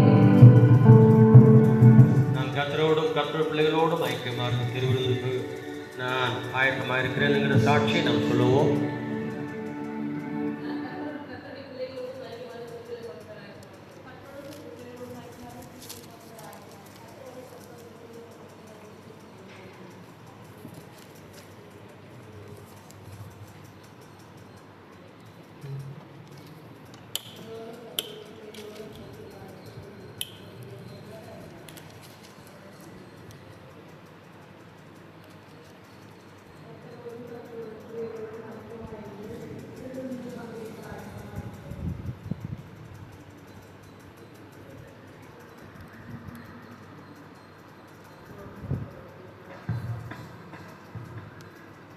கர்த்தரோடும் கர்த்தருடைய பிள்ளைகளோடும் ஐக்கியமாக இருந்து திருவிருந்துக்குள்ள ஆயத்தமாக இருக்கிறேன். வசனம் வாசிக்கிறேன், கவனமாயிருங்கள். ஜீவ அப்பம் நானே. உங்கள் பிதாக்கள் வனாந்திரத்திலே மன்னாவை புசித்திருந்து மறித்தார்கள். இதிலே புசிக்கிறவன் மறியாமலும் இருக்கும்படி வானத்திலிருந்து இறங்கின அப்பம் இதுவே. நானே வானத்திலிருந்து இறங்கின அப்பம். இந்த அப்பத்தை புசிக்கிறவன் என்னைக்கும் பிழைப்பான். நான் கொடுக்கும் அப்பம் உலகத்தின் ஜீவனுக்காக நான் கொடுக்கும் என் மாம்சமே என்று ஆண்டவராகிய சொன்னார். அப்போது யூதர்கள் இவன் தன்னுடைய மாம்சத்தை எப்படி நமக்கு புசிக்க கொடுப்பான் என்று தங்களுக்குள்ளே வாக்குவாதம் பண்ணினார்கள். அப்போது இயேசு அவர்களை நோக்கி, நீங்கள் மனுஷகுமாரனுடைய மாம்சத்தை புசியாமல் அவருடைய ரத்தத்தை பானம் பண்ணாமலும் இருந்தால் உங்களுக்குள்ளே ஜீவன் இல்லை என்று மெய்யாகவே மெய்யாகவே உங்களுக்கு சொல்கிறேன். என் மாம்சத்தை புசித்து என் ரத்தத்தை பானம் பண்ணுகிறவனுக்கு நித்திய ஜீவன் உண்டு. நான் அவனை கடைசி நாளில் எழுப்புவேன். என் மாம்சம் மெய்யான போஜனமாய் இருக்கிறது, என் ரத்தம் மெய்யான பானமாய் இருக்கிறது. என் மாம்சத்தை புசித்து என் ரத்தத்தை பானம் பண்ணுகிறவன் என்னிலே நிலை கொள்ளுகிறான், நானும் அவனிலே நிலைத்திருக்கிறேன்.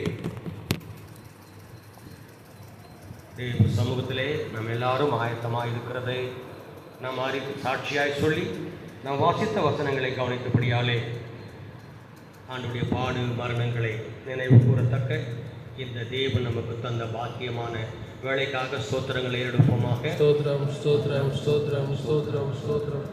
மேஜையிலே ஆயத்தமாய் வைத்திருக்கிறேன், ஆக்கப்பட்டிருக்கிறேன். அப்பம் ரசம் ஆண்டுடைய மாம்சத்தையும் அவர் சிந்தின ரத்தத்தையும் நமக்கு எடுத்து காண்பிக்கிறது. ஆகவே அதை எடுத்து நாம் போஜனம் பண்ண, அதை புசிக்கவும் அதை பானம் பண்ண, நாம் குடிக்கவும் ஆயத்தமாய் இருக்க வேண்டும். இது உங்களுக்காக பிற்கப்பட்ட ஆண்டவராகிய இயேசு கிறிஸ்துவினுடைய சரீரமும் அவர் சிந்தின ரத்தமும் உங்களுடைய வருகிற போது வாங்கி புசிக்கவும் பானம் பண்ணவும் ஆயத்தமாயிருங்கள்.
இருக்கிறதுனால அநேகர் இன்னும் நம்ம சபையிலே வராததையும் பின் மாற்றத்தில் இருப்பதையும் பிரஜாதி ஜனங்கள் ரட்சிக்கப்பட வேண்டும் என்பதை அல்லவா அப்படிப்பட்டதான சூழ்நிலைகளை ஆண்டவர் மாற்றி அந்த ஜனங்களை எல்லாம் ரட்சிப்படைந்த சபையிலே சேர்ந்து ஆண்டுடைய பாட்டு மரங்கள் இணைக்கவும் ஆண்டுடைய மகிமின் ஆசீர்வாதங்களை பெற்றுக்கொள்ளவும் பரலோக சிந்தனைகள் உருவாகவும் ஆண்டவர் தாமே அற்புதங்களை செய்யும் நல்ல அறுபடியும் தருபடியாக சோத்திரமே எடுப்போமாக. நாம் எழுதி சோத்திர கீதம் ஒன்றை பாடி கர்த்தருக்கு மகிமை செலுத்துகிற போது நாம் காணிக்கை செலுத்துவோமா. 1000 பேர் விழுந்தாலும் என்னை அணுகாமல் காப்பவரே, பக்கத்தில் 10,000 விழுந்தாலும் என்னை அணுகாமல் காப்பவரே,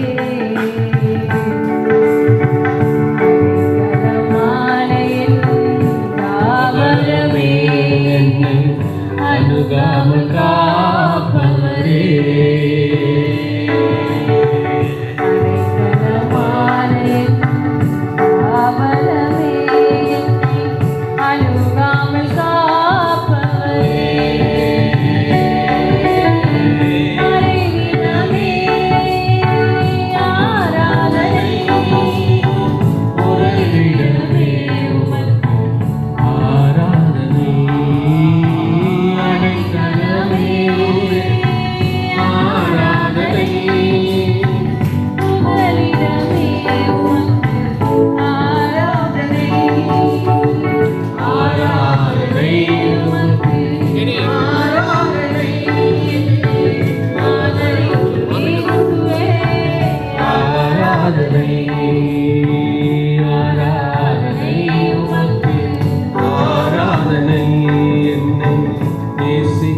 Yes,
அதிசயமான அற்புதங்களுக்கும்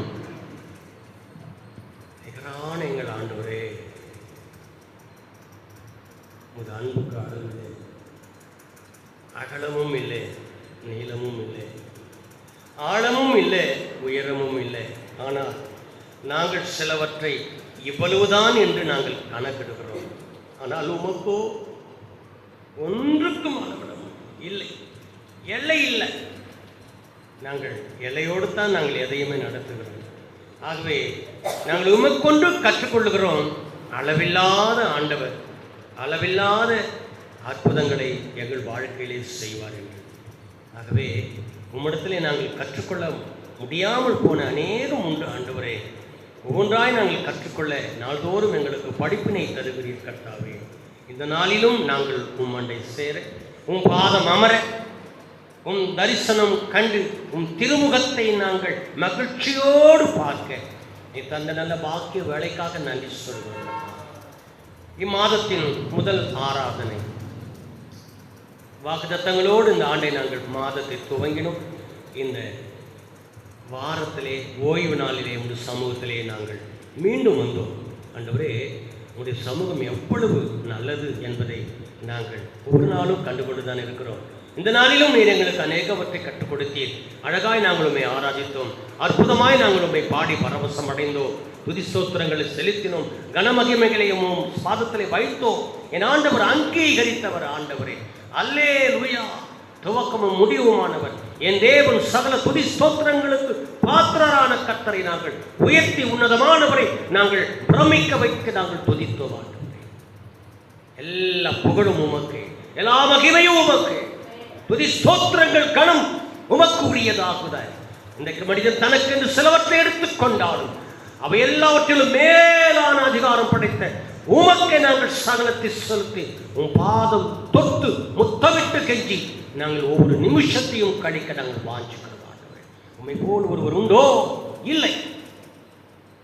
ஆகவே நாங்கள் பலப்படும்படி நீங்கள் வைத்திருக்கிற சகல ஆசீர்வாதங்களை இன்றைக்கு சுதந்திரிக்க செய்யும் ஆண்டவரே. வந்த புது பிள்ளைகளை ஆசீர்வதித்திரும். பிள்ளைகளுடைய பாரங்கள், தேவைகள், அவர்களுடைய எத்தனை நெருக்கங்களை அறிந்திருக்கிறார்கள். தனிப்பட்ட வாழ்க்கையில் அவர்களுக்கு இருக்கிற கிளேசங்கள் எத்தனை, ஒவ்வொன்றுக்கும் பதில் தருகிற கர்த்தர் நீர் இருக்க அவர்கள் கண் கலங்காமல் பிள்ளைகளை கண்ணீரை துடையும் ஆண்டவரே. பலவீனங்களிலே பலம் தார், சுகவீனங்களிலே சுகம் தார், கவலைகளிலே துன்பங்களிலே கண்ணீர் துடையும் ஆண்டவரே. வேதனை வழிகளிலே எல்லாம் நீர் நல்ல ஔஷதமாயிரும் ஆண்டவரே. அல்லேலூயா. பதில் சொல்ல முடியாத போது பதிலை தாங்க நீர் பேசும். பிள்ளைகள் நின்று யுத்தத்தை பார்க்கட்டும். யுத்தம் புரிகிறவர் நீ. முழங்காலில் யுத்தம் பிள்ளைகள் பயிலட்டும். முழங்கால்கள் தளராமல் காக்கும்படி கர்த்தர் தாமே ஒவ்வொருவருக்கும் மன்னல் அபிஷேகத்தை இந்நாளிலே தந்தருளுவீராக. அபிஷேகத்தோடு அனுப்பும் ஆண்டவரே. இன்னும் தெளிவாய் வாழ்ந்து புத்தியாய் நடந்து கொண்டு ஜெயகம்பீரமாய் பரிசுத்த வாழ்க்கை வாழ்ந்து எல்லாவற்றையும் ஜெயித்து ஜெயம் பெற்று ஜெய வேர்வீந்தர்களாய் ஜெய முடையவர்களாய் ஒவ்வொருவரையும் ஒவ்வொரு நாளும் மாற்றும் கர்த்தர். பிள்ளைகள் புறப்பட்டு செல்கிற போது முதாவின் அபிஷேகத்தோடு சென்றவர்கள் தங்கள் நாட்களை நடத்தட்டும். கரம் பிடித்து நடத்தும் பிள்ளைகள் பாதுகாத்து கொள்ளும். பள்ளி ஆண்டுகள் துவங்குகிறது. இவ்வாண்டின் துவக்க நாட்கள் பிள்ளைகளுக்கு நெருங்கிவிட்டது. புறப்பட்டு விட்டார்கள். கர்த்தாவே, தொடர்ந்து நடத்தும். நல்ல அறிவு, ஆற்றல், ஞானம் எல்லாவற்றிலும் பிள்ளைகள் தலை சிறந்து விளங்கட்டும். இதில் தோற்று போனார்களோ அதில் ஜெயத்தை தருகிற கர்த்தர் நீர் அப்படியே ஜெயம் எந்தருளும் ஆண்டவரே. குடும்பங்களை வைக்கிறோம். தனிப்பட்ட பெற்றோருடைய கவலைகள், தேவைகள், கண்ணீர் எல்லாவற்றுக்கும் பதில் தார். பிள்ளைகளுடைய இயக்கங்கள், பிள்ளைகளுடைய தேவைகள், நெருக்கங்கள் எல்லாவற்றுக்கும் நீங்கள் பதிலை தாரும் கர்த்தார். வயதானவர்களுக்கெல்லாம் நல்ல சுகம் தாரும் கர்த்தாவே. எங்கள் சபையை ஆசீர்வதித்தரும், ஒவ்வொரு குடும்பங்களை ஆசீர்வதித்தரும். வந்த பிள்ளைகள் இரட்டிப்பான நன்மைகள் புறப்பட்டு செல்லட்டும். இந்த மாதத்தை லகுவாய் கழிக்க செய்யும். அநேக தேவைகள் இருக்கிறது. பண தேவைகளை கர்த்தர் சந்தி, பொருளாதார தேவைகளை கர்த்தர் கொடு. என் ஆண்டவரை ஆவிக்குரிய வளர்ச்சியை திட்டமிட்டு எழுப்பச் செய்யும் ஆண்டவரை. ஜெபிக்க, காத்திருக்க, வேதம் வாசிக்க, பாட, உம்மை துதிக்க நேரங்களை ஒதுக்க, ஒவ்வொரு ஆராதனையில பிள்ளைகள் இது போன்று வந்து சேர்ந்து உதவி செய்யும். அடுத்த வாரத்திலே இவருக்கு வந்த அத்தனை பேரும் வரட்டும் ஆண்டவரே. இன்னும் கூடுதலாக பிள்ளைகளை கொண்டு வரும் என் தேவனே. அல்லேலூயா. நாங்கள் எடுக்கிற பிரயாசம் எல்லாவற்றுக்கும் பலன் தருகிற தேவன் நீ ஒருவர் இருக்கிறீர். அந்த நாள் எங்களுக்கு சமீபமாக இருக்கிறது. நாங்கள் இன்றைக்கு ஒரு பாடு மரணங்களை தியானித்தோம் ஆண்டவரே. அதனிலுமே நான் நீ வரப்போகிறீர் என்கிற நம்பிக்கையோடு விசுவாசத்தோடு நாங்கள் காத்திருக்க எங்களை ஆயத்தமாக்கிக் கொள்ள, மனவாட்டியாம் எங்களை அலங்கரித்துக் கொள்ள உங்கள் அனுக்கிரகங்களை எனக்கு தந்திடும் என்று ஒப்புக் கொடுத்து ஜெபிக்கிறோம். மகிமை கணம் துதி எல்லாவற்றையும் உங்களுக்கு செலுத்தி இன்றைக்கு மாலை நடக்க போகிற சிறுவர் ஊழியம், தொடர்ந்து நடக்கக்கூடிய ஜெப நேரங்கள் அடுத்த கொடுதியோடு சமூகத்தில் நாம் காத்திருக்க உதவி செய்யும். மகிழ்வை கணத்தை செலுத்துகிறோம். இயேசு கிறிஸ்துவின் நாமத்தில் ஜெபங்களை எழுப்புகிறோம் எங்கள் நல்ல பிதாவே, ஆமென். நம்முடைய கர்த்தராகிய இயேசு கிறிஸ்துவின் கிருபையும் பிதாவுடைய அன்பும் பரிசுத்த ஆவியானவரது வழி நடத்துதலும் பாதுகாவலும் பலமும் திடமும் உங்களோடு எந்த நாளும் இருந்து கிறிஸ்துவின் வருகை மட்டும் உங்களை காத்து வழி நடத்துவாராக. ஆமென், ஆமென். என் ஆத்துமாவே கர்த்தரை ஸ்தோத்திரி, என் முழுவலமே பரிசுத்த நாமத்தை ஸ்தோத்திரி. என் ஆத்துமாவே கர்த்தரை ஸ்தோத்திரி. அவர் செய்த சகல உபகாரங்களை மறக்க மாட்டேன். அவரின் அக்கிரமங்களை எல்லாம் மன்னித்து என் நோய்கள் எல்லாம் குணமாக்கி என் பிராணனை அழிவுக்கு விளக்கி மீட்டு என் நன்மையின் கிருபினால் எனக்கு நான் முடிசூட்டி நன்மையினால் என் வாயை திருப்தியாக்கி கழுகுக்கு சமானமாய் திரும்ப என் வயது வாழ வயதாக்குகிறார். ஆமென். அல்லேலூயா, அல்லேலூயா, அல்லேலூயா. Praise the Lord, praise the Lord. God bless you.